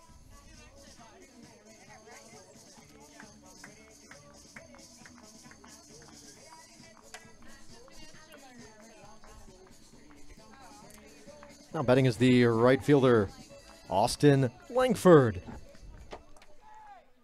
Langford singled to center field his first time up.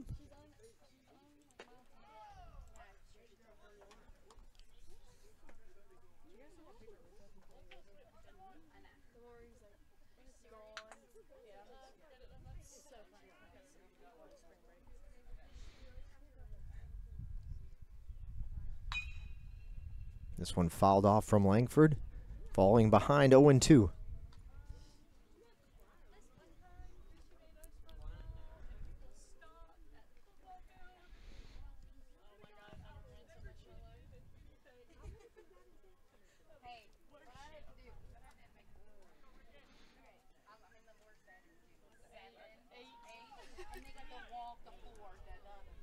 Try to get him over at first base. Back in time, standing up is Jones.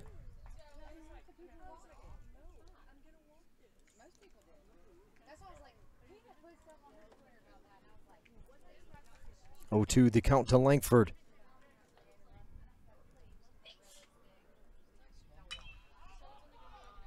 Fly ball to left field, moving in, waiting for it to come down is McQuillan to set down Langford.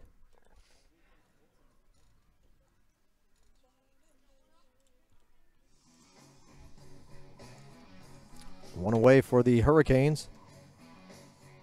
Chance to meet catcher Danny Molinari.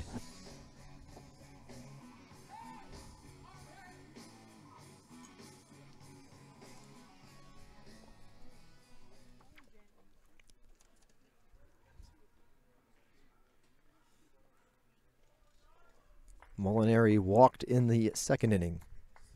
His only time up today. This one a line drive back up the middle for a base hit into center field. So Hurricanes with a couple hits this inning.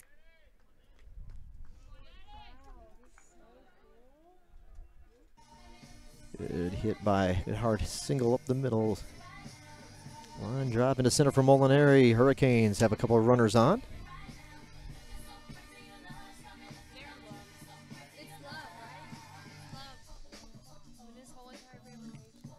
At the plate, third baseman Tyler Skelton. Skelton reached out, or actually closed out the 8th inning of fielder's choice. Closed out the 8th inning. Closed out the 2nd inning. Skelton, the number 8 batter in the lineup. There's where you get that from.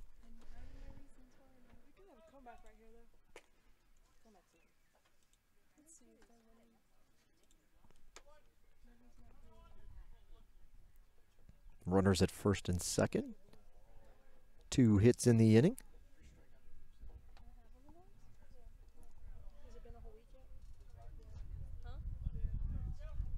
Hurricanes with 4 hits overall in the ballgame.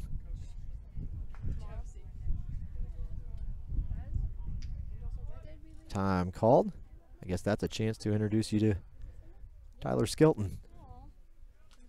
6'2" freshman, Forsyth, Georgia, Mary Persons High School. As we get back to the action.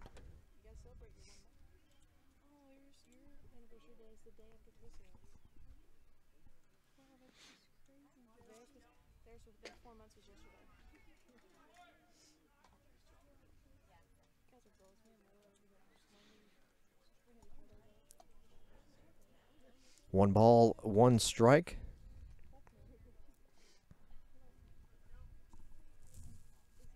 To Skelton as we're approaching 2 hours.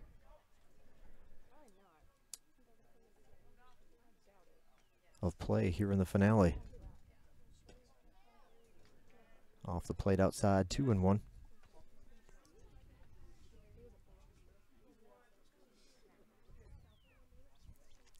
Christian Aragon, the starting pitcher for USC Aiken today.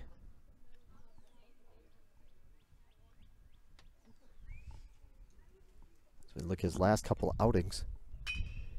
Line drive to center. Will they have time to get it on the run? Good coverage, good play. That one could not drop fast enough, and unfortunately it's a line out to center field. And the play made by Bonilla over in center.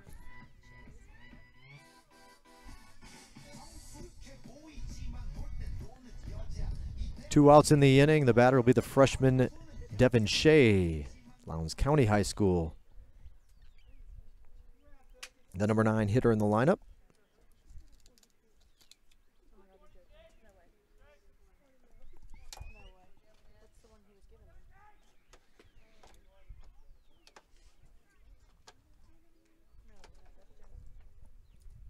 At the plate, shortstop Devin Shea.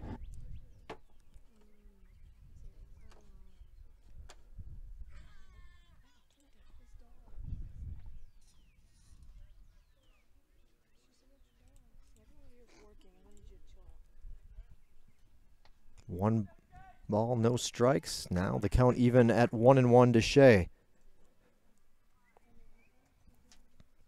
A little discussion in front of the mound for USC Aiken. That gives us a chance to tell you about Aragon. His last outing was against North Georgia. He pitched 4 innings, held the Nighthawks to 2 hits.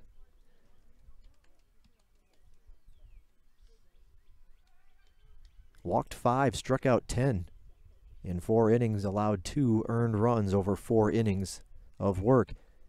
For that, he faced off the strong, hard-hitting Georgia College Bobcats. 3 2/3 innings, 5 hits, 4 runs, only 1 was earned. Walked 2 and struck out 2.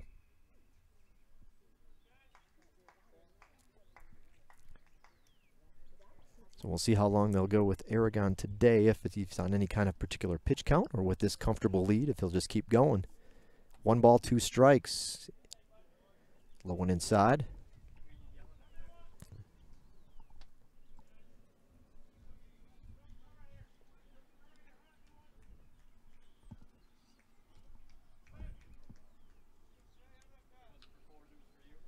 Aragon, prior to Shea stepping in the box, had thrown 60 pitches heading into this at-bat. Reaches for it. It's going to stay in the ballpark, I believe. Foul territory. Who will make the grab?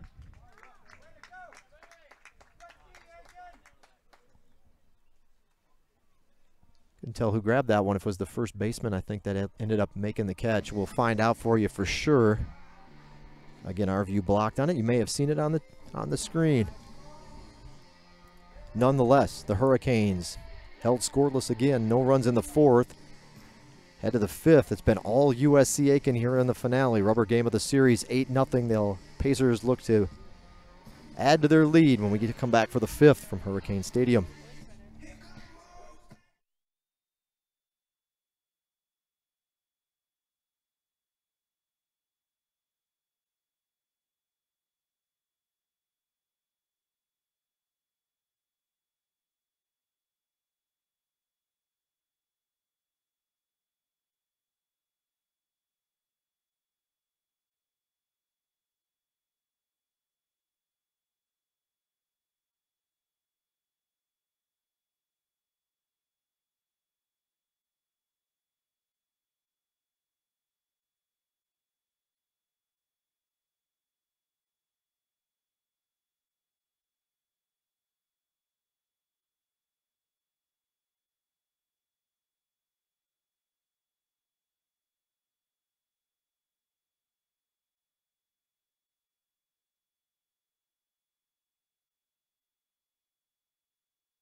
Can catch the Hurricanes on Instagram as well. You saw our ID there, GSW Hurricanes, how you can follow us on Instagram.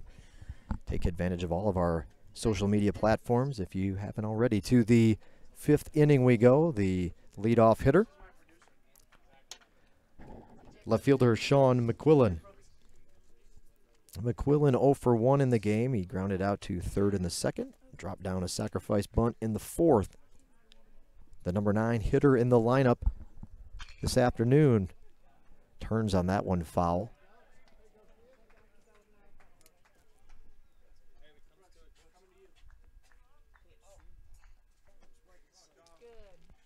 Count even at 1-1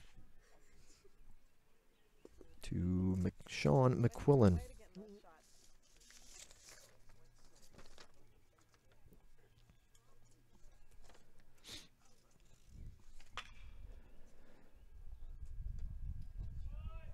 That one will drop rather, and dip into the glove of shortstop Devin Shea.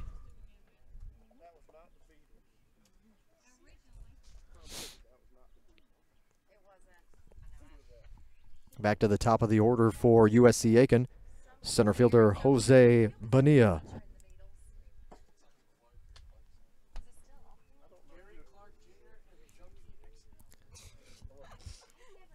One out.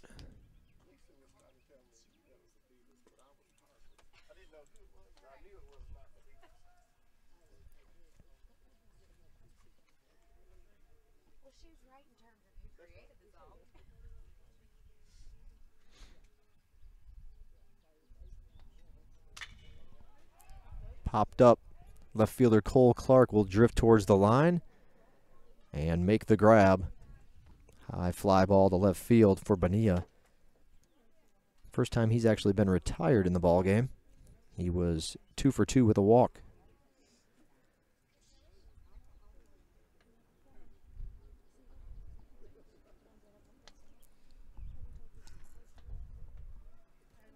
Second baseman Joey Smithers.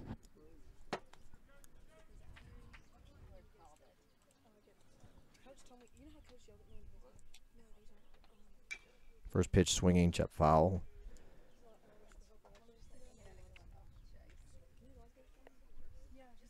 Two up, two down so far for USC Aiken in the fifth. The only other inning they did not score here this afternoon was the second.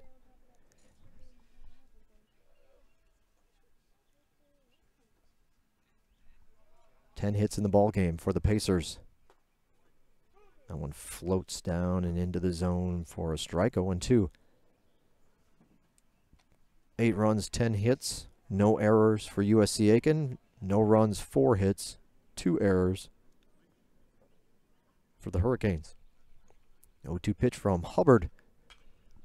Popped up right back here by the camera. It's going to drift just to the left, probably about 5 yards to the left of the camera, if that. Our camera exposed currently to the elements, so our camera person, Josie Nix, would have had to sacrifice the body to protect the equipment so we could keep this stream going. And they'll get him looking. So a strikeout for Hubbard. The second time second time Smithers has gone down looking in the ball game. He's struck out 3 of the 4 times he's been up now, but he does have a single that he got in the 4th. No runs for USC Aiken in the 5th.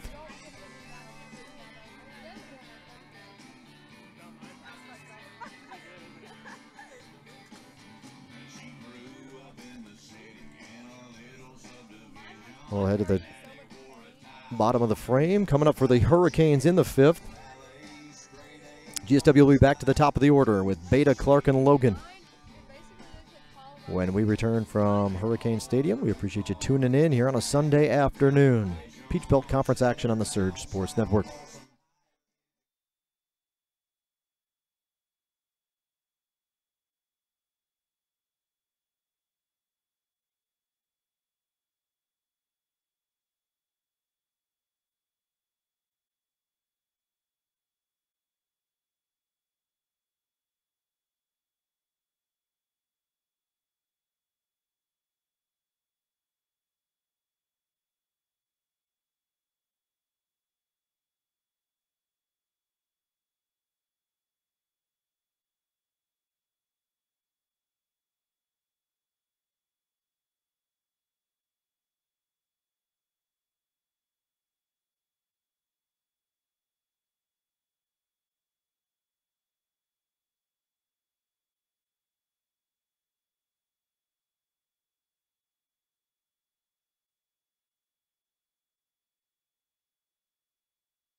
Top of the order for the Hurricanes to open up the 5th inning. Jason Beta, the batter. Beta's 0 for 1. He lined out to the pitcher in the first, walked in the third. Aragon has scattered 4 hits, walked 2, struck out 3. And the pitch count at 65 for the starting pitcher for USC Aiken. Now over 2 hours.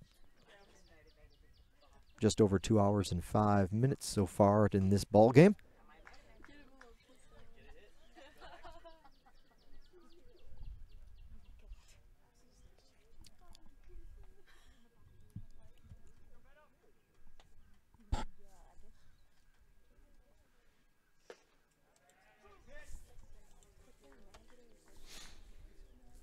Two and two. Beta, switch hitter for the Hurricanes.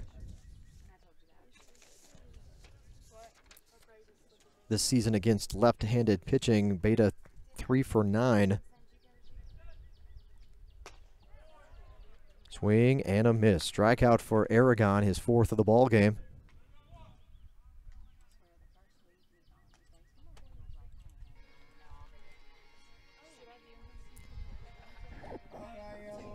Now batting for the Hurricanes, left fielder Cole Clark. Clark 0 for 1, ground out in the first, sac bunt in the third.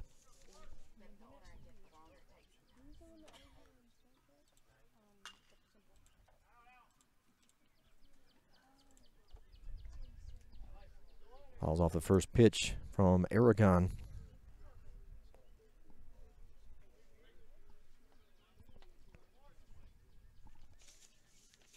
Again, you saw the graphic up for the next home date, which is coming up on Tuesday against Middle Georgia.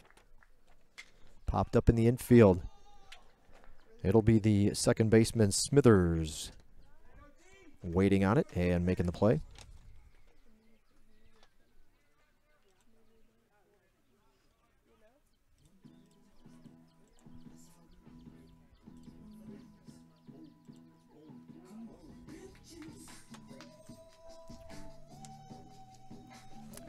Now batting center fielder Josh Logan. Senior Josh Logan from Lawrenceville, Georgia. Mountain View High School, first pitch swinging foul.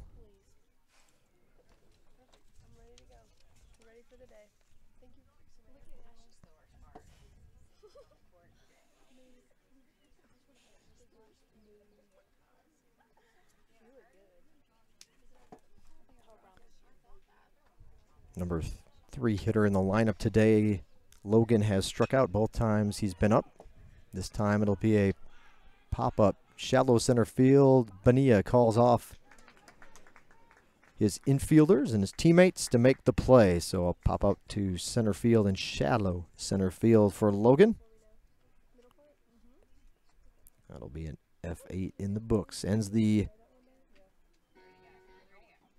Hurricanes' 5th inning, 3 up, 3 down. Quick work for Christian Aragon. The Hurricanes are still scoreless. And we'll head to the 6th inning here from Hurricane Stadium. Thanks for tuning in. We'll be back in a moment on the Surge Sports Network.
Dalton Weeks will lead off the 6th inning for USC Aiken. 1 for 2. Walked in the first, struck out swinging in the third, and delivered a home run over the left field wall in the 4th inning. 2-run shot from Weeks.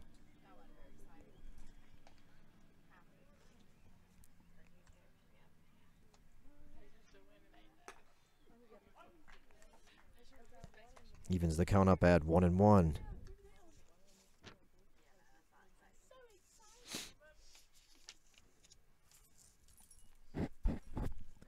Following Tuesday's ball game, Georgia Southwestern will actually have a weekend as everybody kind of rotates play, odd number of teams in the Peach Belt. So at least one weekend during the season, once they're into Peach Belt conference play, somebody will have to go on the road or host a non-conference opponent.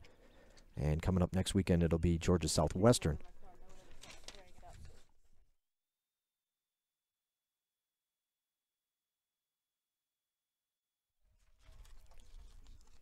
Road trip next weekend for the Hurricanes and a non-conference matchup at Erskine.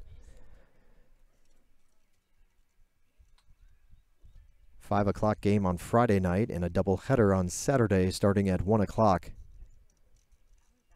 Then a week from Tuesday, it'll be a rematch with Valdosta State. The Hurricanes picked up a home win against the Blazers back on February 28th, 4-3 win. And they'll return the favor in the home-and-home non-conference series matchup 1 week from Tuesday with that trip to Valdosta State. And then they close out the month at home again. Young Harris comes to town. Easter weekend doubleheader. 3-2 count was a fly ball. It'll actually be Lankford who runs it down and calls off his teammates to make the play.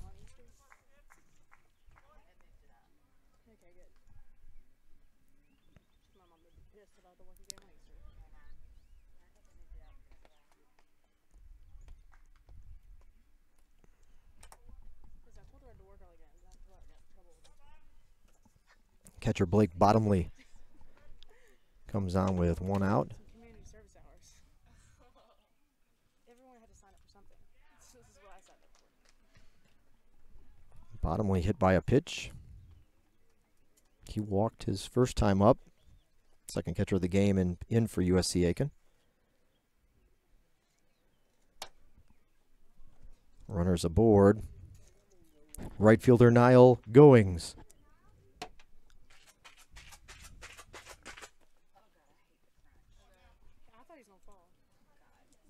Runner on first, 1 out. Niall Goings, 3 for 3.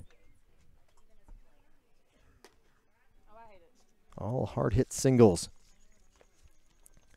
The Easter weekend Young Harris matchup is a Friday doubleheader, 1 o'clock on a Friday afternoon. And then the series will conclude on March 31st on Saturday with a 1 o'clock afternoon game. So that's a look ahead for Georgia Southwestern. Young Harris smack dab in the middle of the Peach Belt Conference standings at this moment in time. That'll be the next PBC foe for GSW. 7-7 currently. Heading into today's ball game, Young Harris is at Francis Marion, wrapping up their weekend series with the Patriots. 1 o'clock was the start time there from Florence. 1 ball, 1 strike to Goings. 1 out in the inning. Columbus State currently the leader in the PBC. The only undefeated team left in conference play. They played a few less games than Flagler, half as many. Columbus State 7-0, but by winning percentage, they're up on top of the conference. 7-0, 20-2 overall. Flagler lost their first Peach Belt Conference game of the year against Augusta yesterday, a shootout, 17-11. Flagler 13-1 Peach Belt standings. 21-4 overall. Right behind them, Georgia College, 12-2. They're playing at North Georgia this weekend. Popped up, and it looks like it'll be Jared Jones, the first baseman, drifting back towards the line and making the grab. to retire Goings for the first time this afternoon.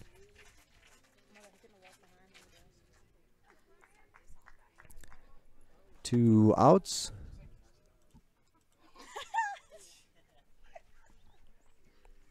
First baseman Brian Pereira. Pereira 0 for 2. He was hit by a pitch in the first. Grounded out to second in the third. Flew out to left in the fourth.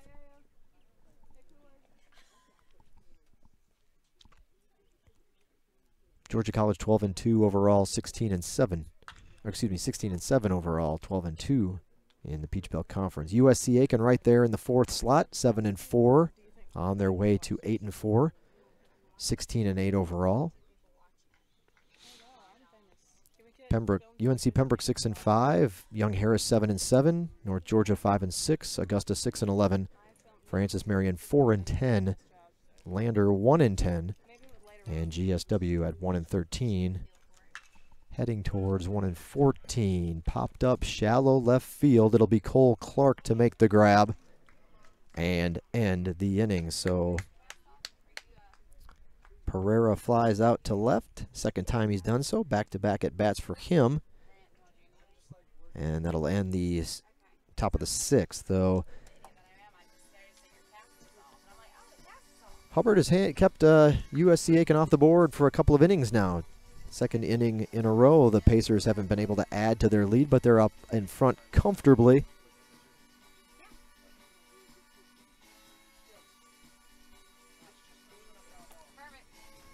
We talked to you about the Roman Oven Pizzeria earlier, another local establishment. You can only find Two Dukes Barbecue right here in Americus. They're about a block away from campus on Tripp Street. Phone number there for you. You can also find them on Facebook at Two Dukes Barbecue.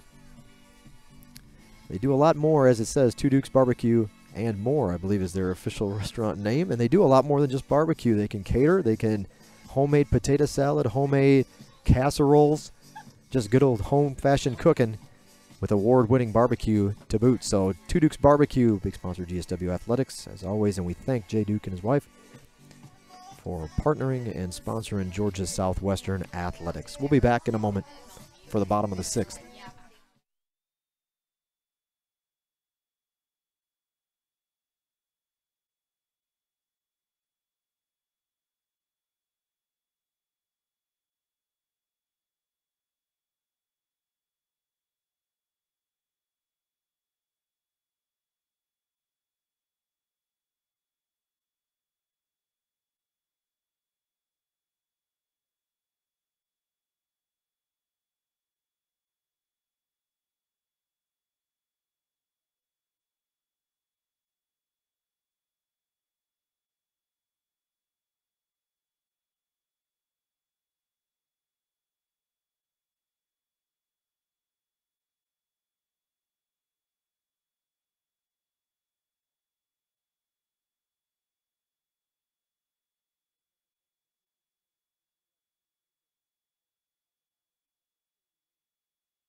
Andy Moore, the first batter. He'll be facing a new pitcher for USC Aiken.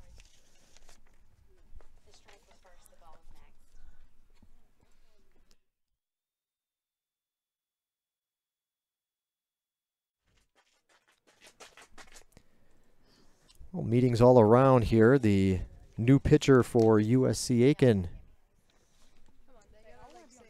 is number 38, Garvin Alston Jr., a 6'4 junior. Left-handed hurler from Phoenix, Arizona.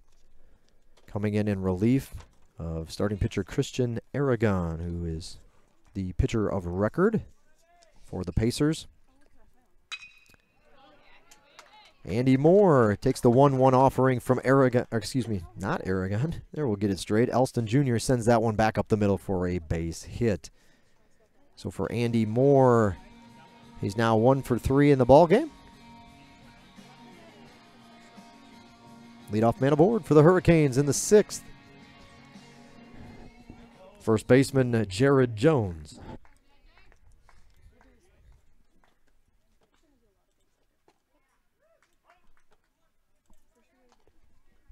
Leadoff man aboard again for the Hurricanes.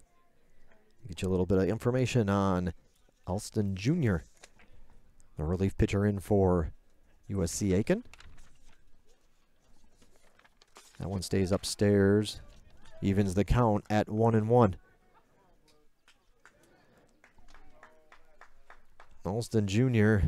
making his 8th appearance. 6 of them have come out of the bullpen. He does have a couple of starts. Down in the dirt, 2-1. He's pitched 12 innings. Allowed 11 hits, 6 earned runs, 15 walks, 15 strikeouts. Opponents are batting .250 against Elston Jr. No decisions yet, and a 4.5 ERA.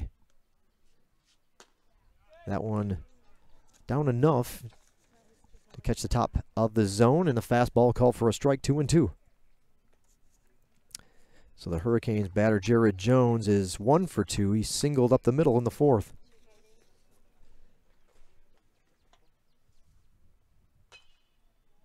Foul into the dirt, and back it rolls. Spins back behind home plate. Count stays at 2-2.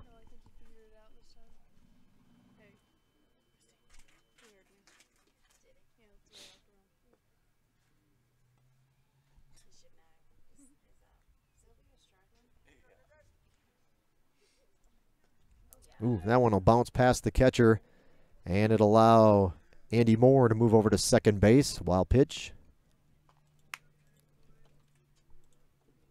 Runner in scoring position. That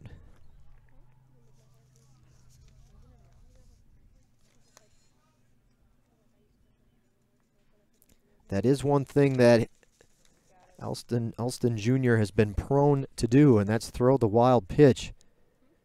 He leads the team with 8. So he's thrown 8 wild pitches in 12 innings. And it looks like it's kind of been feast or famine. I mentioned 12 innings pitched, 15 walks, 15 strikeouts. So a feast or famine here. He's got a full count. Let's see if he gets ground ball to the left side. Bobbled by the shortstop. He had his eye on getting the lead runner over at third, but was looking that way perhaps before he could get the ball out of the glove. And it'll be an error on the shortstop. Runner makes it over to third base. GSW has runners at the corners. Nobody out in the inning. At the plate, right fielder Austin Langford. So Jared Jones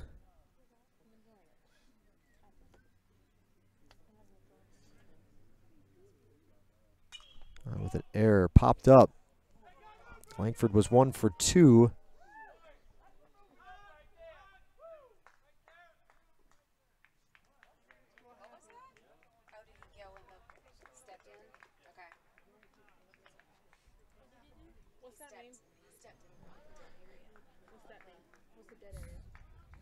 So Langford pops out foul to the first baseman.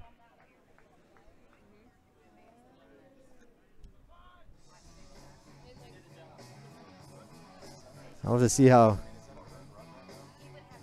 No. So a run in. They allow the runners. We'll explain to you what happened there in a second. The runner will score. The shutout is no more. GSW with a run in. There is 1 out in the inning.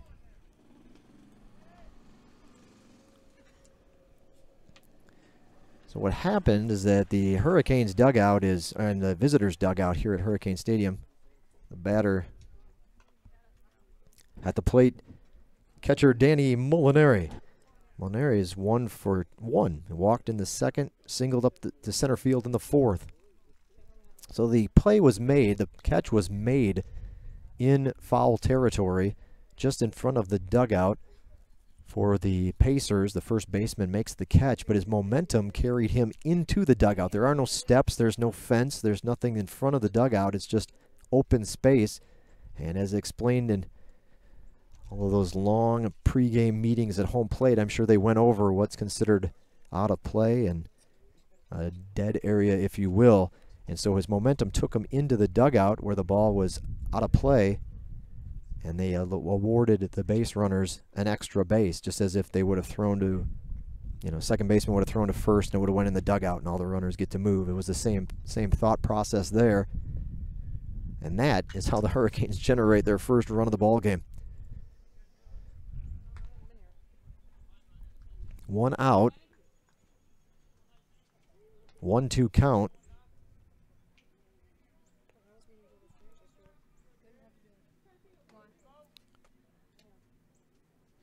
Molinari is the number 7 batter in the lineup for the Hurricanes.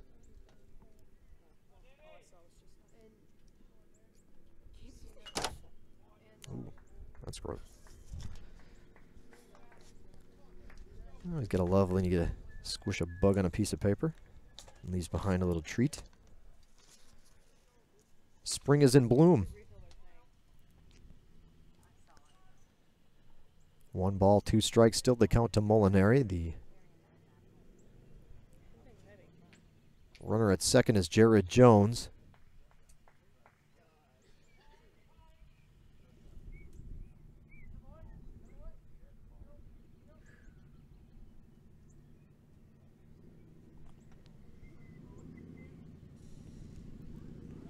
And no RBI, and that was for Langford as the play was already over when the runners advanced. Swing and a miss, and a strikeout swinging. You knew Alston Jr. could rack up Ks like crazy, and he's got himself the first one there of the 6th. In the 6th. 2 away. New batter up for the Hurricanes.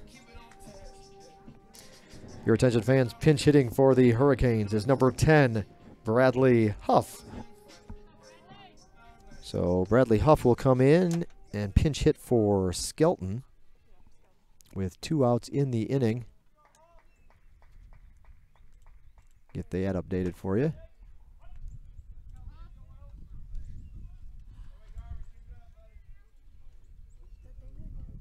The pinch hitter, give him a chance to have his stats right there. And making his first appearance on the afternoon, a 140 hitter is Bradley Huff. 148 in Peach Belt Conference play. Pinch hitter coming in.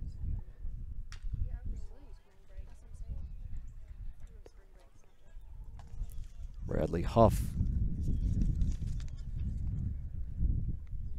Huff has started 14 games for Georgia Southwestern in the infield, now making his 16th appearance of the season. 43 at-bats, 6 hits, none of them for extra bases, a couple of RBIs, 7 walks, 6 strikeouts. Make it 7. Strikeout for Alston Jr., 2 in the inning. And that'll close it out. Back-to-back strikeouts for the Hurricanes leaves Jones standing at second base to close out the inning. Hurricanes get their first run of the afternoon, but they need a lot more than that. 8-1 the score, USC Aiken leading. We'll get the scoreboard reset, change it up, go into the 7th.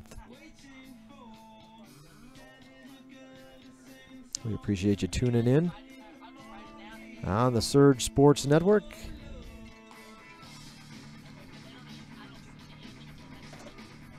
Don't forget you can subscribe to our YouTube channel. You're watching it right here, right now. GSW Athletics, part of the Surge Sports Network, our flagship station. Subscribe and you can get alerts whenever we go live. You don't have to keep an eye on your calendar or your clock. You will get notified of when we go live for our home broadcast. Thanks for tuning in. We'll be back in a moment.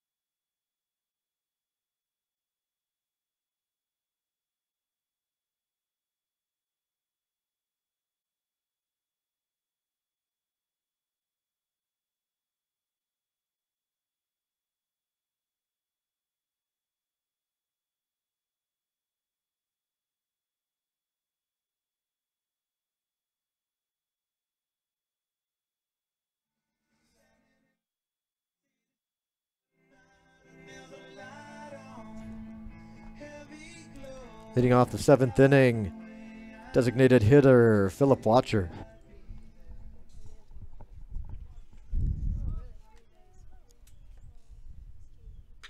First pitch swinging, fly ball to right field, moving to his left.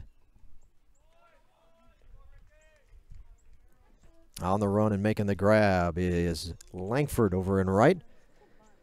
One pitch swinging for Watcher, who was 1 for 2 coming into that at bat.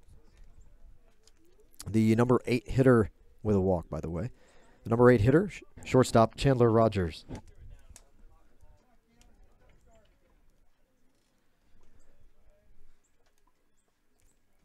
Rogers 1 for 3. Flew out in the first, singled in the fourth. Grounded out to the pitcher.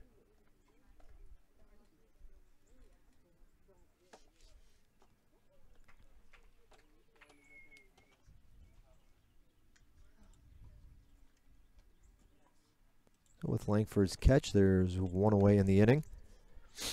And a 1-1 count to Rogers.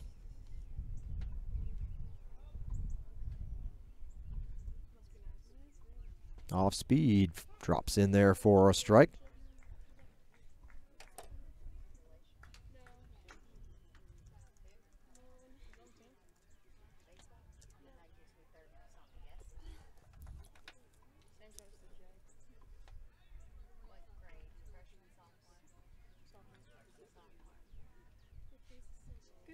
Reaches for it, good piece of hitting. That one will bounce on the dirt and then roll into center field.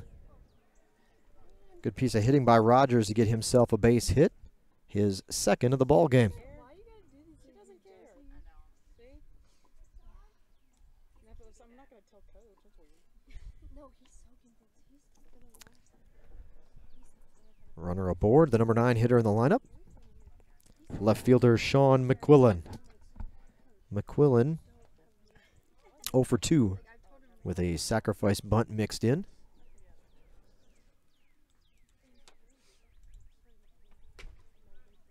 Rogers over at first.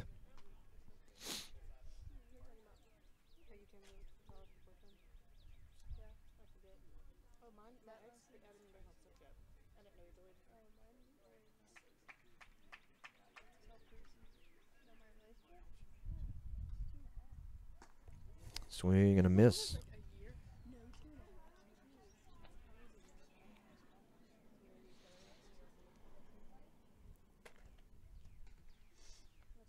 Last at bat, McQuillan rather soft liner to the shortstop in the 5th inning.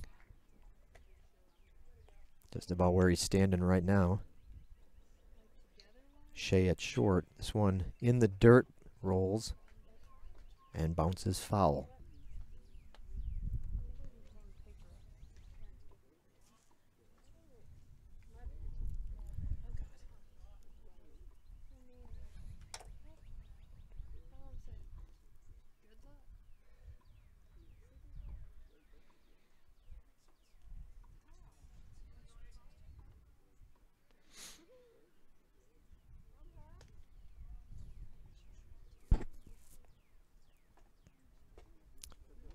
Swing and a miss. Took a little something off of that one and got McQuillan swinging.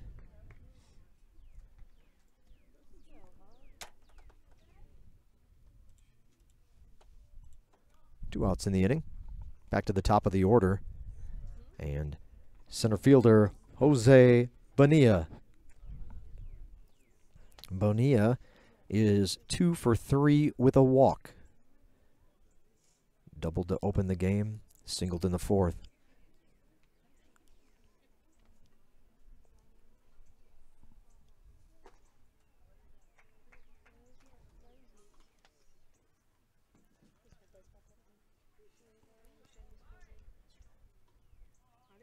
Next up for USC Aiken is a trip to North Greenville on Wednesday, 6 o'clock the start time there. Midweek non-conference matchup for the Pacers. 1-0 pitch, fouled off. First base side. Up towards our photographer, Chris Finn, who's plants himself on the hill just beyond the GSW dugout. First base side is perch up there. And doing it for a number of years for us, providing us photography and taking care of the headshots and action photos for all of our sports. Employed here on the campus in our physical plant. Inside pitch. 2-1, so a little photography on the side to boot. And we appreciate that. And Chris Fennell, his work. If you follow us on Facebook at GSW Hurricanes, our photo album's there. All those photos, or 99% of those photos, coming from Chris Fenn. Official scorekeeper and live stats enterer Keeler McJunkin to my right. Again, Josie Nix on the camera. She's a member of the women's soccer team. Allie Turner taking care of our Twitter feed today. And she'll also be conducting our post-game interviews. It'll be on tape delay, so if you subscribe to our channel, you can get that alert when we post that video up. A little later this afternoon, post-game comments from head coach Brian McLean and a member of the GSW roster. 2-2 the count to Bonilla, fouled off again.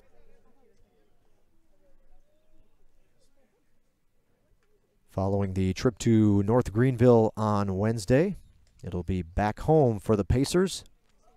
3-game set against Columbus State, so it'll be up to the Cougars to try to hand USC Aiken their first, or excuse me, Columbus State their first loss. I think that's what I was going for, yeah.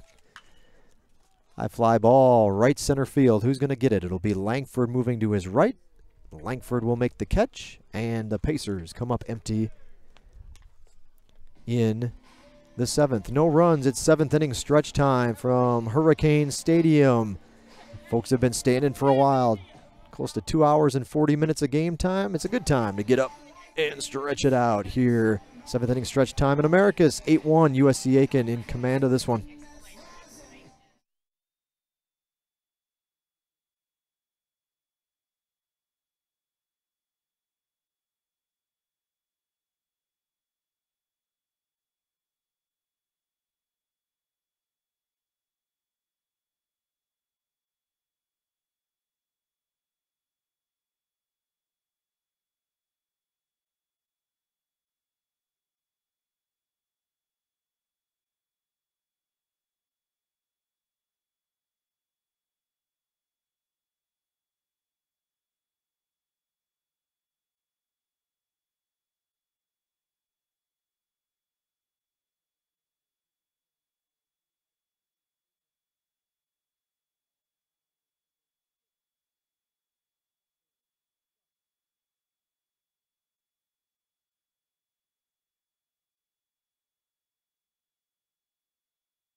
USC Aiken will go to its bullpen once again. Get some guys some work today. Pitching change for USC Aiken. The new hurler is right-hander Hunter Schuff. 5'10" junior from Beaver Springs, Pennsylvania. Number 6, Schuff. Stat line on him. He's making his 9th appearance. This is the 7th coming out of the bullpen. He's got a couple of starts to his credit. 16 1/3 innings pitched, 20 hits, 17 earned runs, walked 12, struck out 11. Opponents batting .294 against Schuff, a 1-1 record and a 9.37 ERA. First batter he'll face here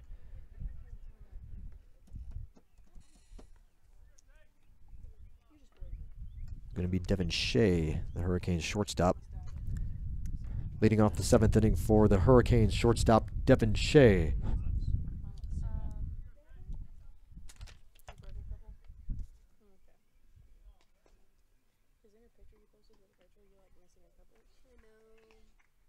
was like mid taking them off. I was zoomed in on the hands.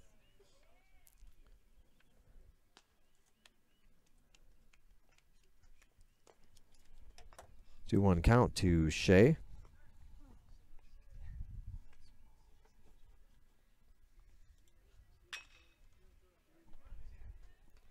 Ground ball to the right side. Second baseman leaning forward.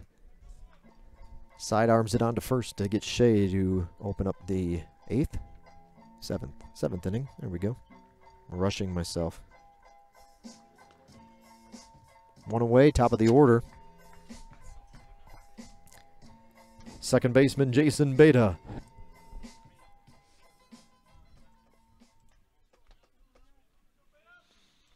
One away in the inning. There we go. One bounce to the second baseman. Snap throw over to first, and Smithers is getting a little action. Some putouts there at second base. 2 outs.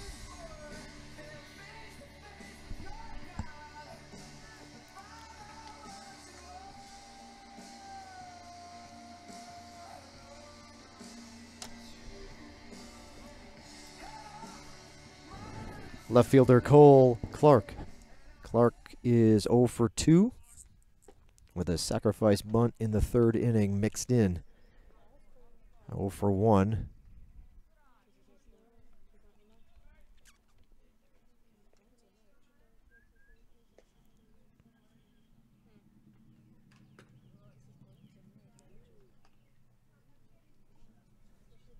Hats off to the Aiken pitching staff in this one. You know, you look at on paper, and again, you can throw all that stuff out once they chalk the lines and step into conference play. But on paper, it looked like it was going to be the highest scoring game of the weekend.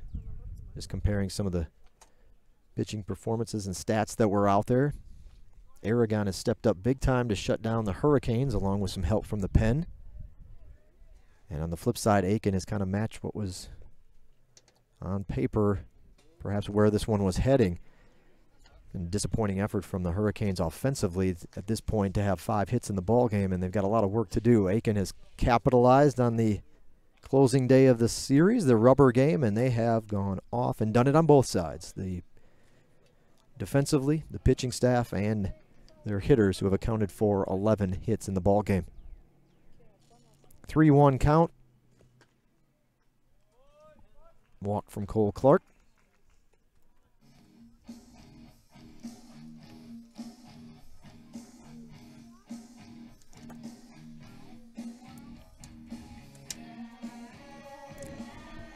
Center fielder Josh Logan.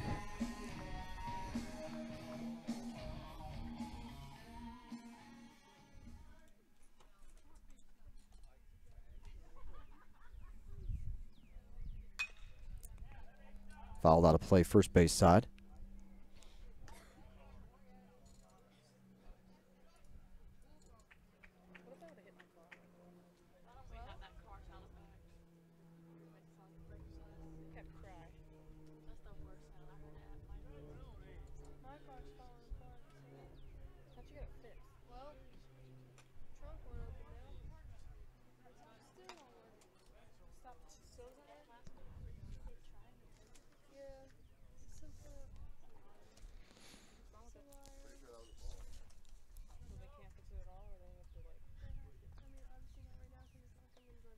One count. Throw over to first. Marbach dives in safely. First baseman almost caught him off guard, almost with that quick spin turn throw. Not enough to fool Clark, though, as he was back in plenty of time. 1 ball, 1 strike.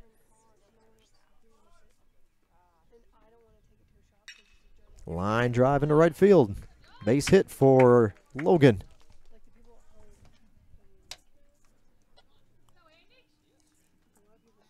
That's his first hit of the afternoon. He was 0 for 3 coming up. Hurricanes with runners on first and second, rather, with everything happening here after 2 outs.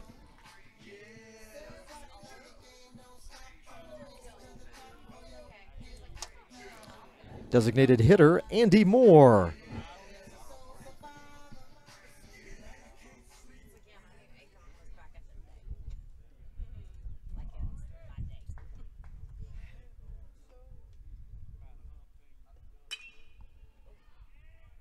Fly ball, foul territory, slicing away, diving effort. Heck of a diving effort, but just beyond the reach. Just beyond the reach of McQuillan in foul territory, so he'll brush the grass off and head back to his spot in left field, and the count 0-1 to Andy Moore.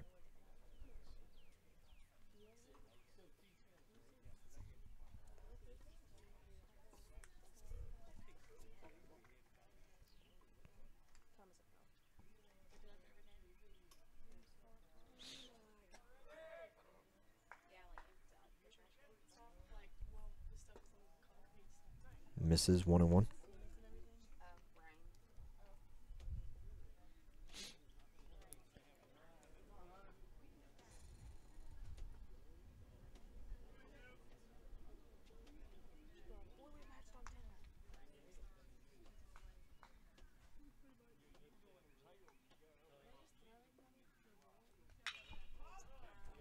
Popped up foul.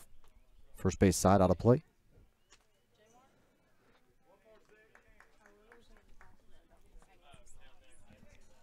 We appreciate you giving a little bit of your time here on a Sunday afternoon to tune into the Surge Sports Network. For whoever you may be rooting for today in our Peach Belt Conference, the rubber game of our Peach Belt Conference series. 1-2 pitch to Andy Moore. Bounces in the dirt. Will get past the catcher. He's not sure where it is. Oh.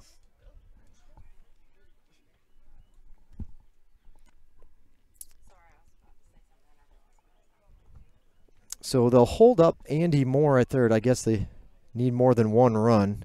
The catcher did not know where the ball went. Runners will move over to second and third now.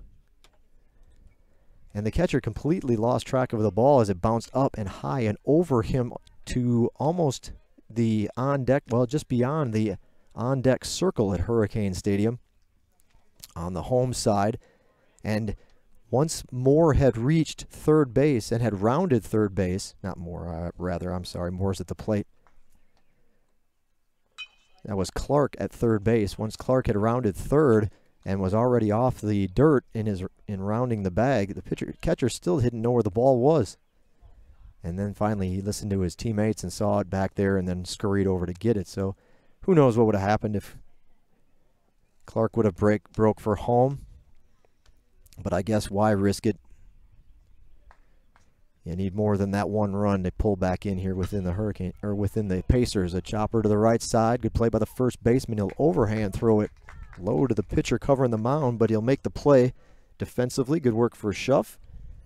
And a clean inning as far as on the board goes. GSW comes up empty in the seventh, leave a pair of runners on base, and we'll head to the eighth with the Hurricanes trailing USC Aiken 8-1. We'll be back in a moment.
So USC Aiken about to dig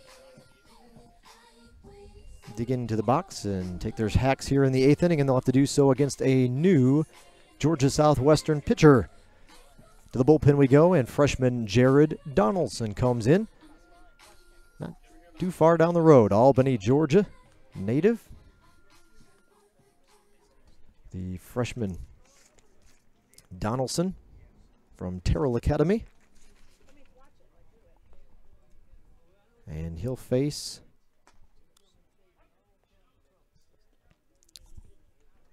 second baseman Joey Smithers. So his first at bat will come against our first batter will be the number 2 hitter in the lineup, Smithers, who is 1 for 4. He has struck out 3 times in the ballgame. Not this time. Ground ball to the third baseman. That's Bradley Huff, who had come in earlier in the ballgame. The throw leaves Jones leaning, but he'll hold on and make the out for the first out of the inning.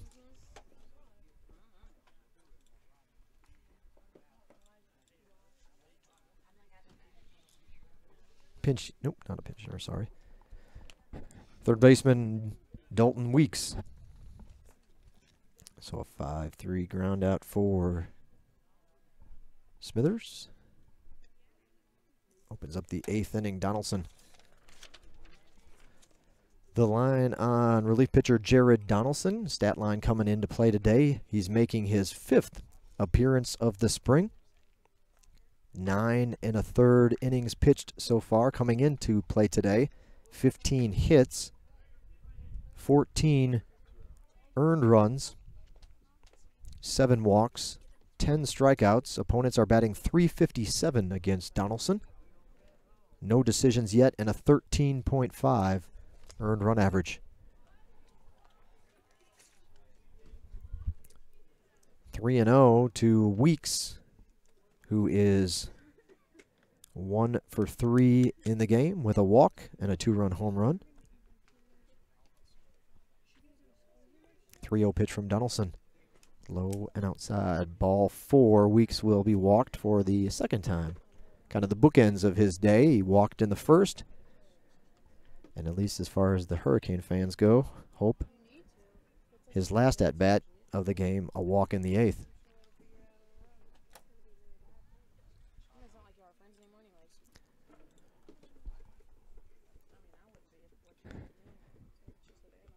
Catcher Blake Bottomley. Bottomley walked in the 4th, was hit by a pitch in the 6th. Coming into play for starter Connor Durden. In the dirt, blocked down by Molinari. So it'll just be ball 1.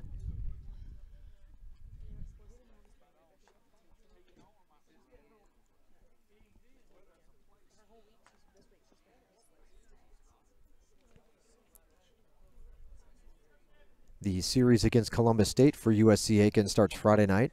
Games just like this series, games on Friday, Saturday, and Sunday.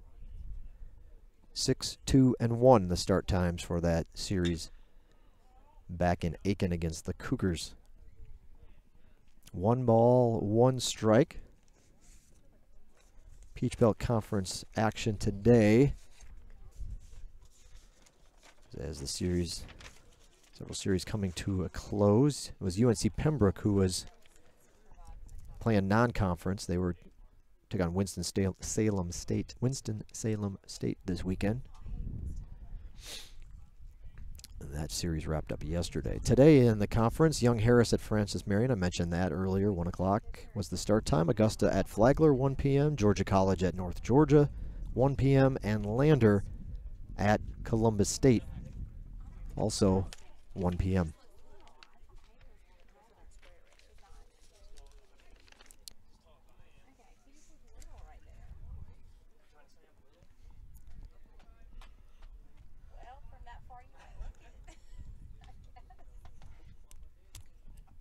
Two balls and a strike.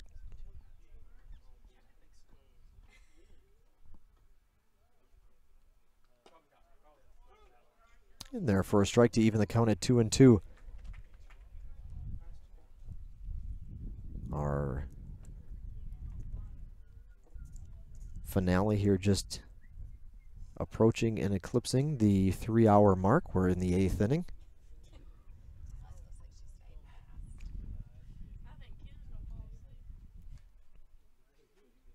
Off-speed pitch, got a piece of it.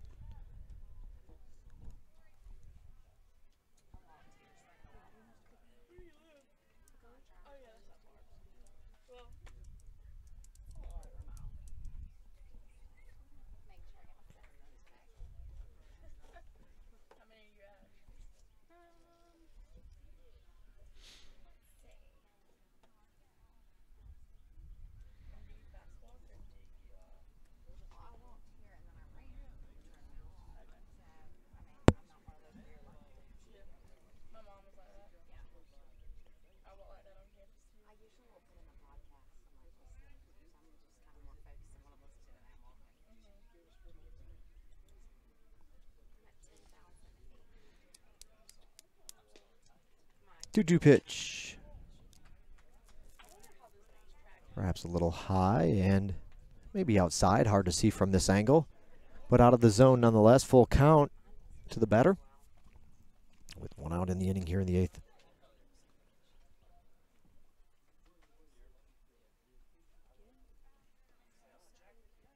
Runner goes. Swing and a miss. Strike him out. Not throw him out. Stolen base, and the errant throw will allow the runner to go to third and move that much closer to scoring position. So Donaldson does get the strikeout. Weeks over at third base now. And Niall Goings, the batter. Right fielder Niall Goings.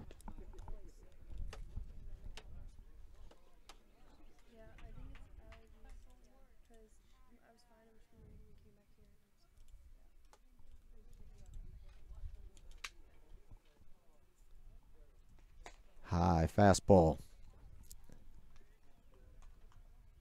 Misses the mark.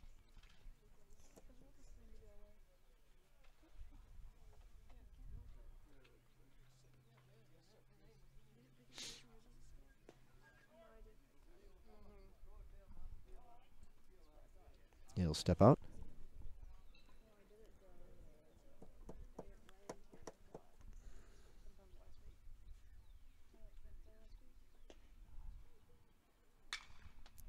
Hit that one hard, but foul. Turned on that one. That looked like a home run hack. But thankfully he was out in front of it and pulled it foul. 1 ball, 1 strike.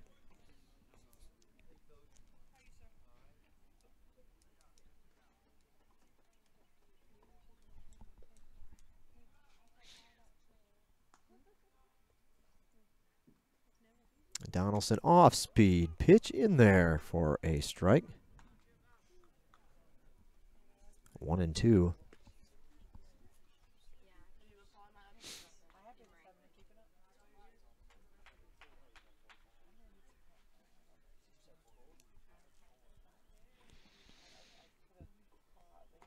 That one drifts outside, evens the count up at 2. 2 balls, 2 strikes, 2 outs.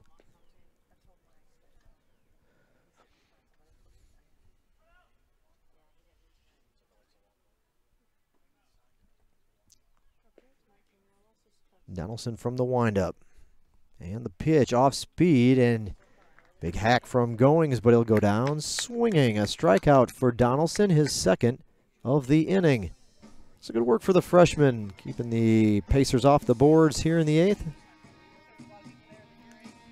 Still a comfortable lead for USC Aiken. GSW will take their hacks in the bottom half of the 8th when we return. Thanks for watching Georgia Southwestern State University Baseball on the Surge Sports Network.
Well, the first baseman, Jared Jones, will lead off for the Hurricanes, and he'll face a new pitcher. First pitch swinging, popped up foul behind home plate.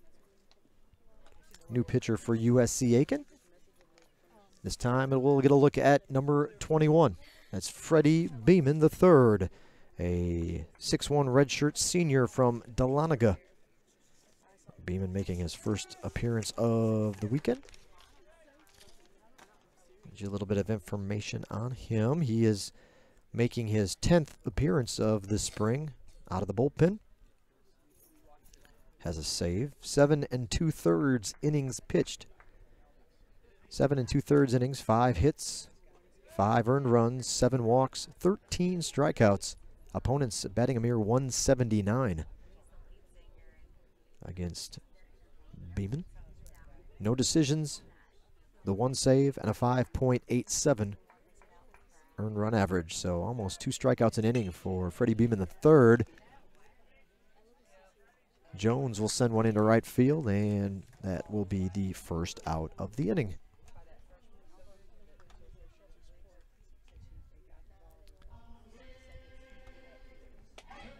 Hurricanes will make a change of their own and bring in pinch hitter Jonathan Martin. A 270 Peach Belt Conference batting average. Has walked 10 times, which was the leading tally on the team. 19 strikeouts, however. Been bit by the strikeout bug here. He struck out a couple times yesterday. Martin was the right fielder in Game 2 of our weekend set.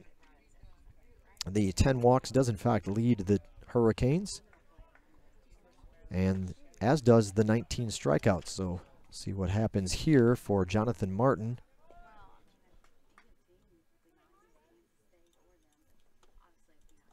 One out in the inning. Martin steps in.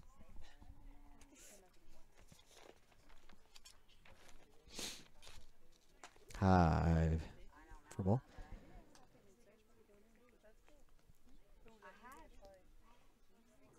Martin batting .204 against right-handed pitchers. All of his hits coming from, or pitchers coming from that side. He's 0 for 4 against lefties. .204 batting average again against right-handed pitchers this season for Martin. 2 balls and a strike.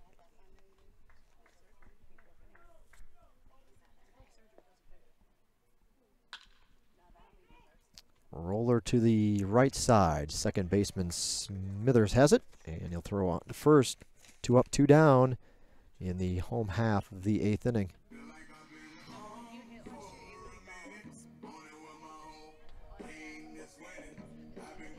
GSW will go to the bench one more time.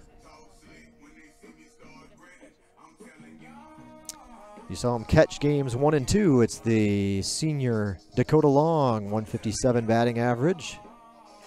Couple of doubles.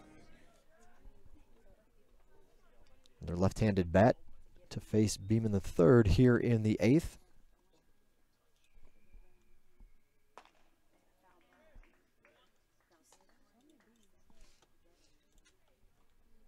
Oop, gotta change that. 2 outs in the inning, not 0. There you go. 2 up, 2 down. 1-0 count, lofted into center field. It'll be Bonilla making the grab, and a 1-2-3 inning. Good inning of work, quick work for Freddie Beeman III. Hurricanes come up empty, and we'll go to the 9th.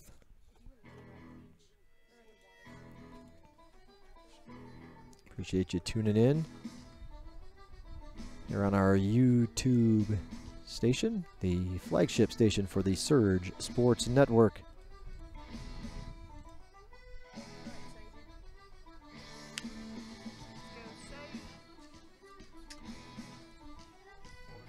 Follow us on Twitter, GSW Athletics. Join us on our social media platform, Twitter.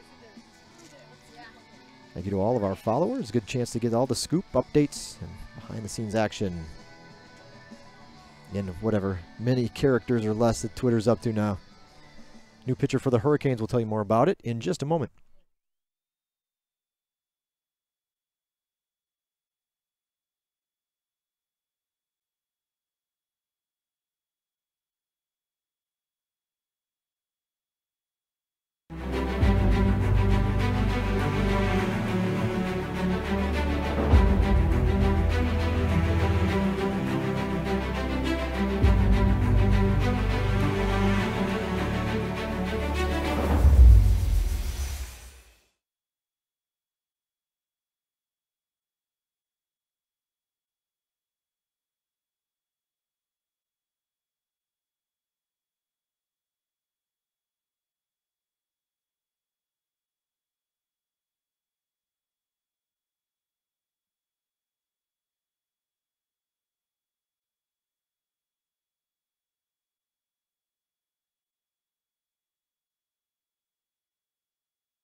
With 1 out in the 9th for USC Aiken, the Pacers 8 runs, 11 hits, 1 error. Georgia Southwestern 1 run, 6 hits, 3 errors. And another batter hit.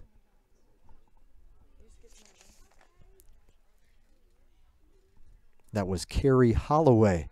Kerry Holloway, the pinch hitter from Sharpsburg, Georgia, the junior, 5'10 junior, got plunked on that one. And Holderfield has hit 2 batters in a row. And we'll have another pinch hitter. Pinch hitting for USC Aiken, number 7, Andre Brown III. 6'3", Andre Brown III, a redshirt sophomore from Baltimore, Maryland.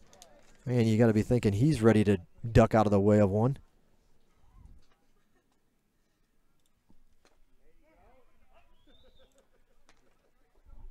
As the last 2 batters have been hit by pitch. That one, however, in there for a strike.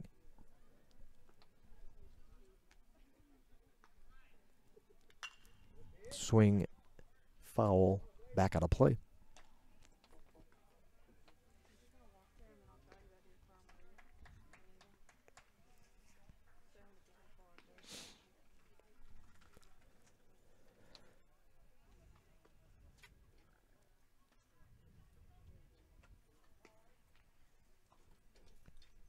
Holderfield will step off the rubber.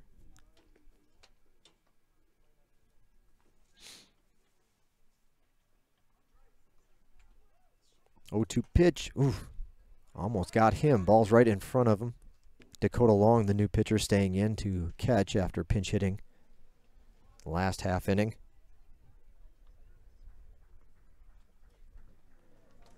One ball, 2 strikes. And that was almost the 3rd hit batter of the inning. That one high and tight in on Brown.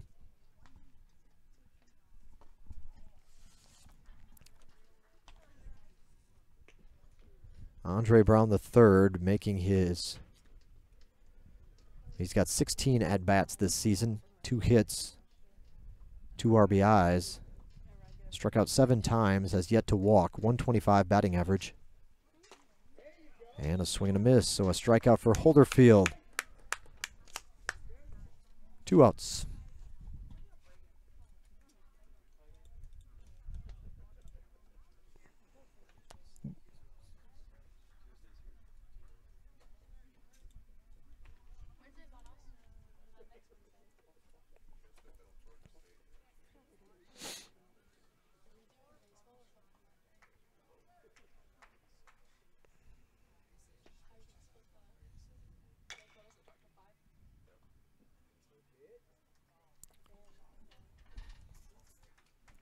Center fielder Jose Bonilla. Bonilla, top of the order. 2 for 4 with a walk.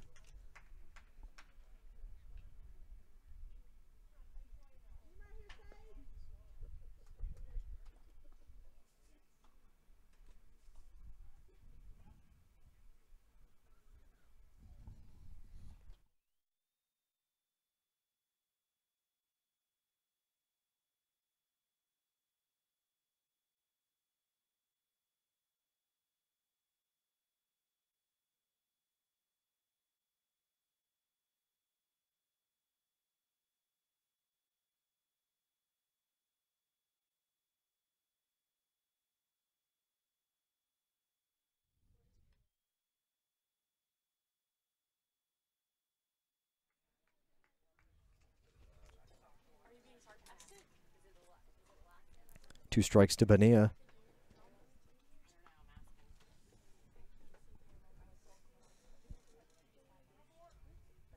Oh, 2 pitch, pulled foul, first base side, bouncing over by the first base coach for Bonilla.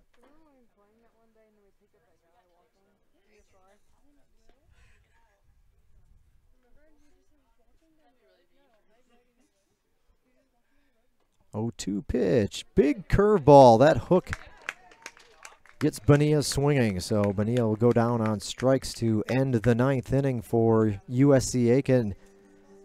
Well, Holderfield hit a few batters but left him out on the bases. Managed to work his way out of that one with no further damage on the scoreboard. No runs for Aiken in the 8th. They haven't scored since the 4th, but when they have scored, they've scored plenty. 8-1.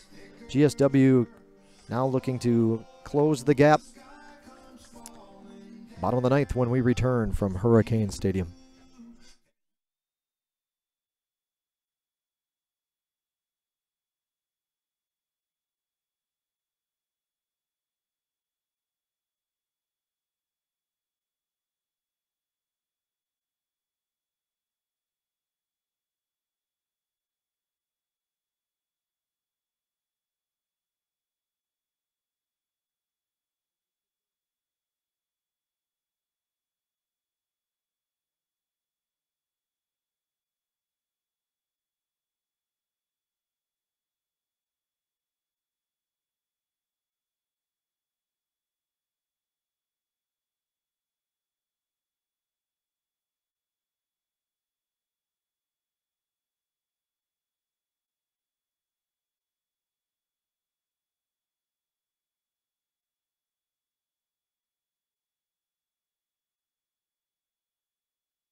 So junior Bradley Huff, transfer from Middle Georgia State. Vienna, Georgia, getting the call to open up here the 9th inning. He came in defensively a few innings back.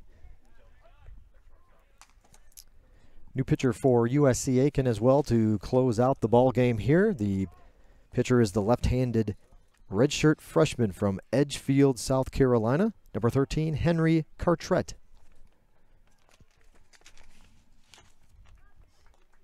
And he goes out in front, 0-2 on Huff.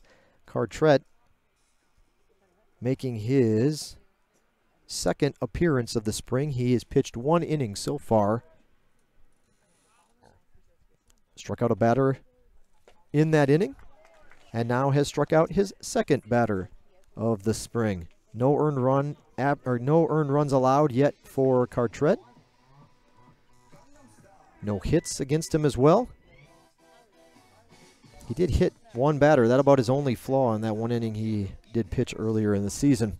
He's got the strikeout there to open up the 9th.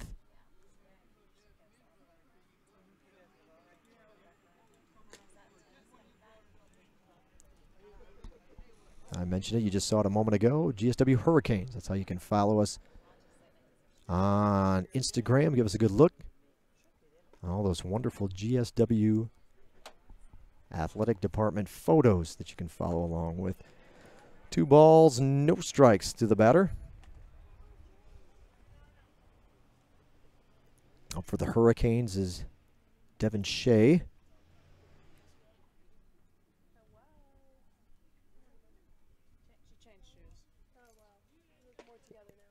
That fastball in there for a strike.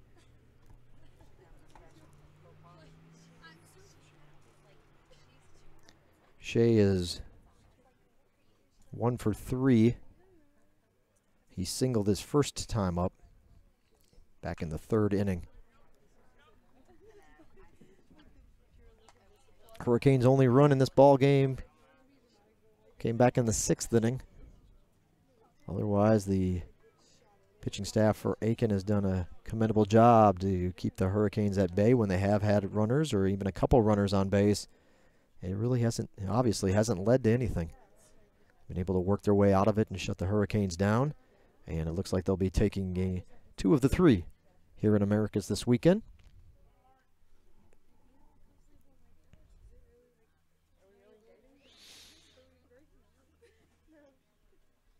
Cartret is the 5th pitcher of the afternoon for USC Aiken. Line drive. That'll be a base hit. Down to left field, and Shea's going for 2. Throw in plenty of time. They were waiting for him, and they'll apply the tag and get him out. So a base hit for Shea, but then thrown out at second base for the second out of the inning.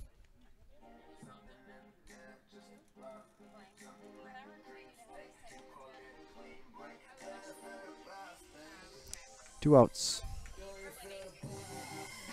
Top of the order, second baseman Jason Beta.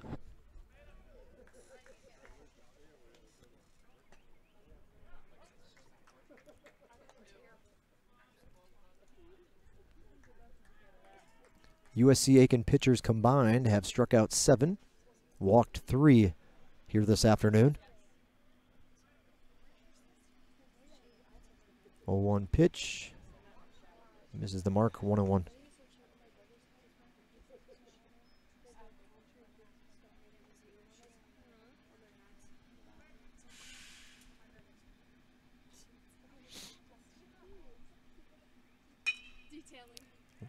Fly ball to right field, moving to his left. Won't get there in time, and a base hit for Beta. Beta gets his first hit of the afternoon.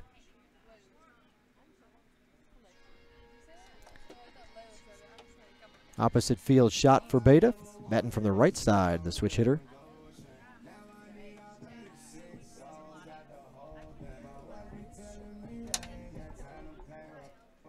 Left fielder Cole Clark. 2 outs for Cole Clark. Clark is 0 for 3. Got a sac bunt and a walk mixed in. First pitch swinging. Misses that one, 0-1.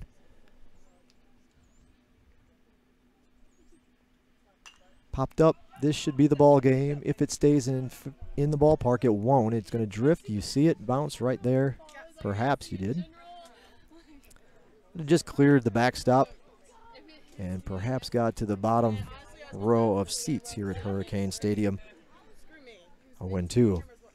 And we've closed in on the 3:30 mark. A longer ball game, but that'll happen. Things have moved along here since the 4th. Pretty good. 0-2 reaches for this one, fouls it off.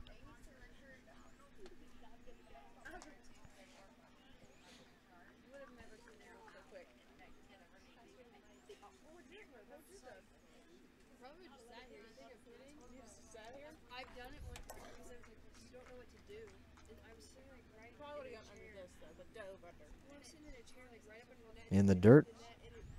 Runner will stay put.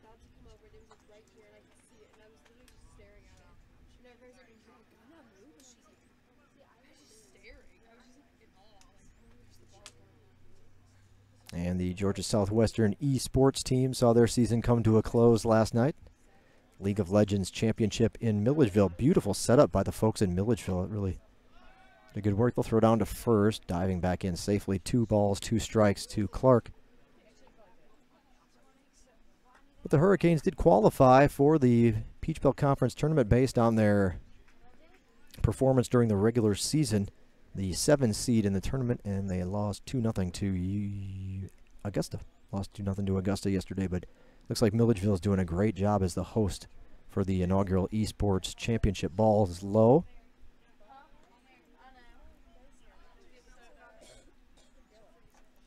Taking a look around the Peach Belt, they're in the bottom of the 10th, all tied up at 6 between Young Harris and Francis Marion. Columbus State does in fact stay undefeated, so it'll be up to the Pacers to hand them their first loss in Peach Belt Conference play next week. A walk to Cole Clark here with 2 outs in the 9th to put 2 runners on. Columbus State 10-5 winners over Lander at home to close out that series. Flagler gets the rubber game against Augusta, 13-8. So the Saints are now 14-1 in the Peach Belt. At the plate, center fielder Josh Logan.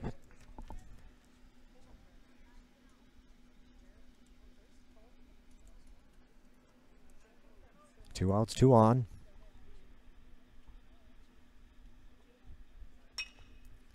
This is going to bring in the right fielder. Will he get there in time? He sure did. Made the grab. Grab in right to end the ball game and end the series. USC Aiken closes things out. And will get the win here this afternoon, rather,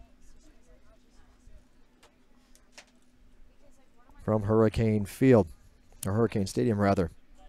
We'll announce it for the hometown folks here in attendance and get back with you in just a moment for a quick wrap-up on the Surge Sports Network.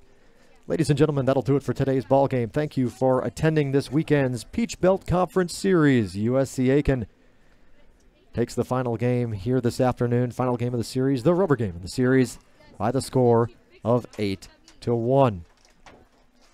Don't forget, fans, the Hurricanes are back here at Hurricane Stadium in Americus on Tuesday afternoon.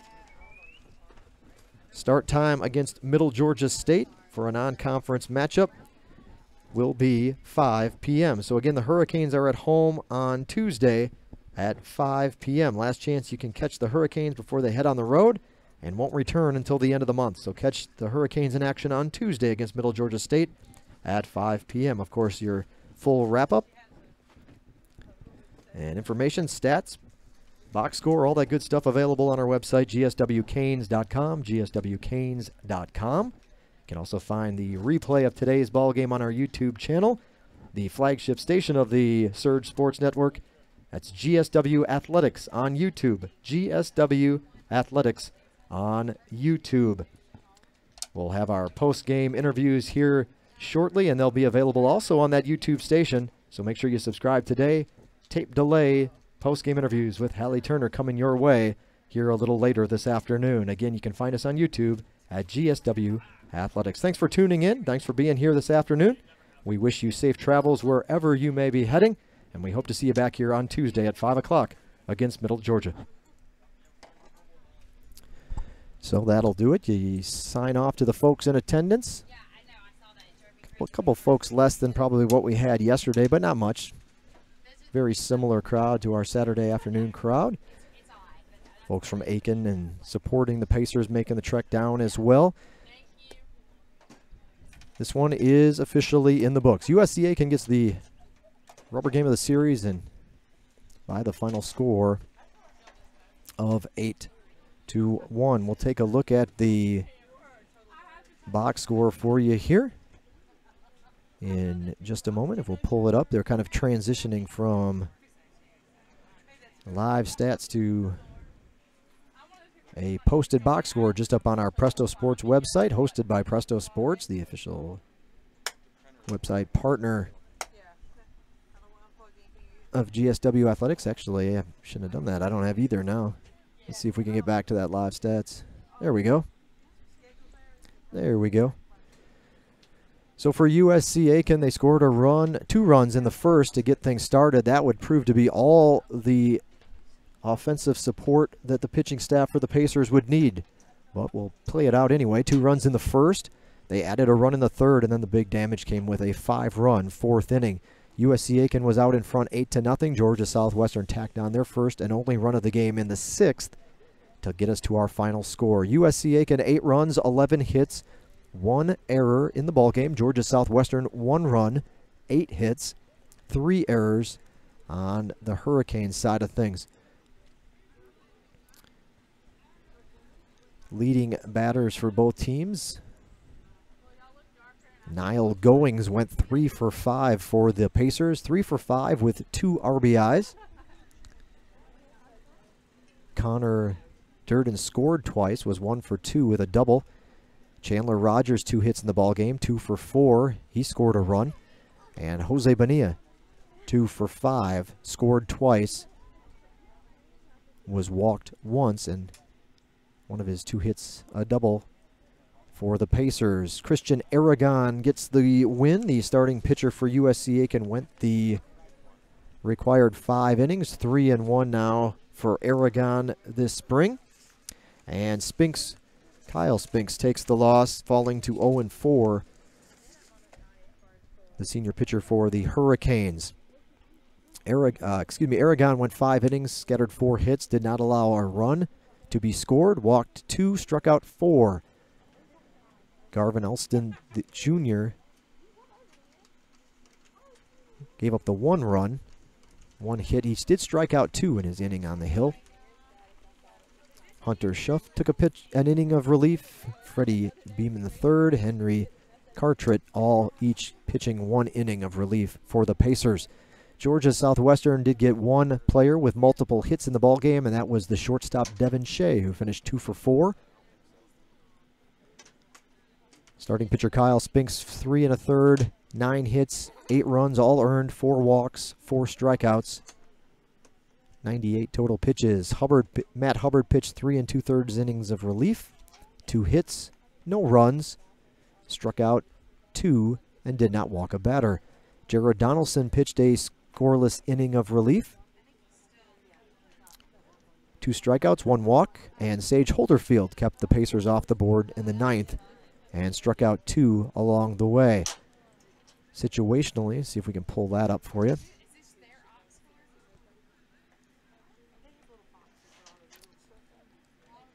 See if we can get those stats. There you go. USC Aiken, 6 for 15 with runners in scoring position. 6 for 15 with runners in scoring position. An impressive 400 clip for the Pacers to push across those 8 runs. Georgia Southwestern, on the flip side, 0 for 12 with runners in scoring position.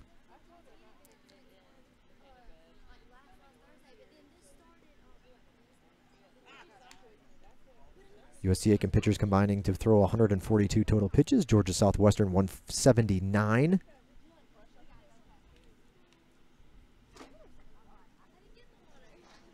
I think that'll be pretty much all you need to hear, right? Final score in this one, 8-1 USC Aiken wins. We sure do appreciate you tuning in and spending some of your Sunday afternoon watching Peach Belt Conference baseball on the Surge Sports Network with the win. USC Aiken 17-8 overall, 8-4. Now in Peach Belt Conference play, Georgia Southwestern falls to 4-18 this spring and 1-14 in conference action. Next home game is Tuesday. Most likely, though, we'll be over at the softball complex, a doubleheader for the Lady Hurricanes at the same time against Albany State.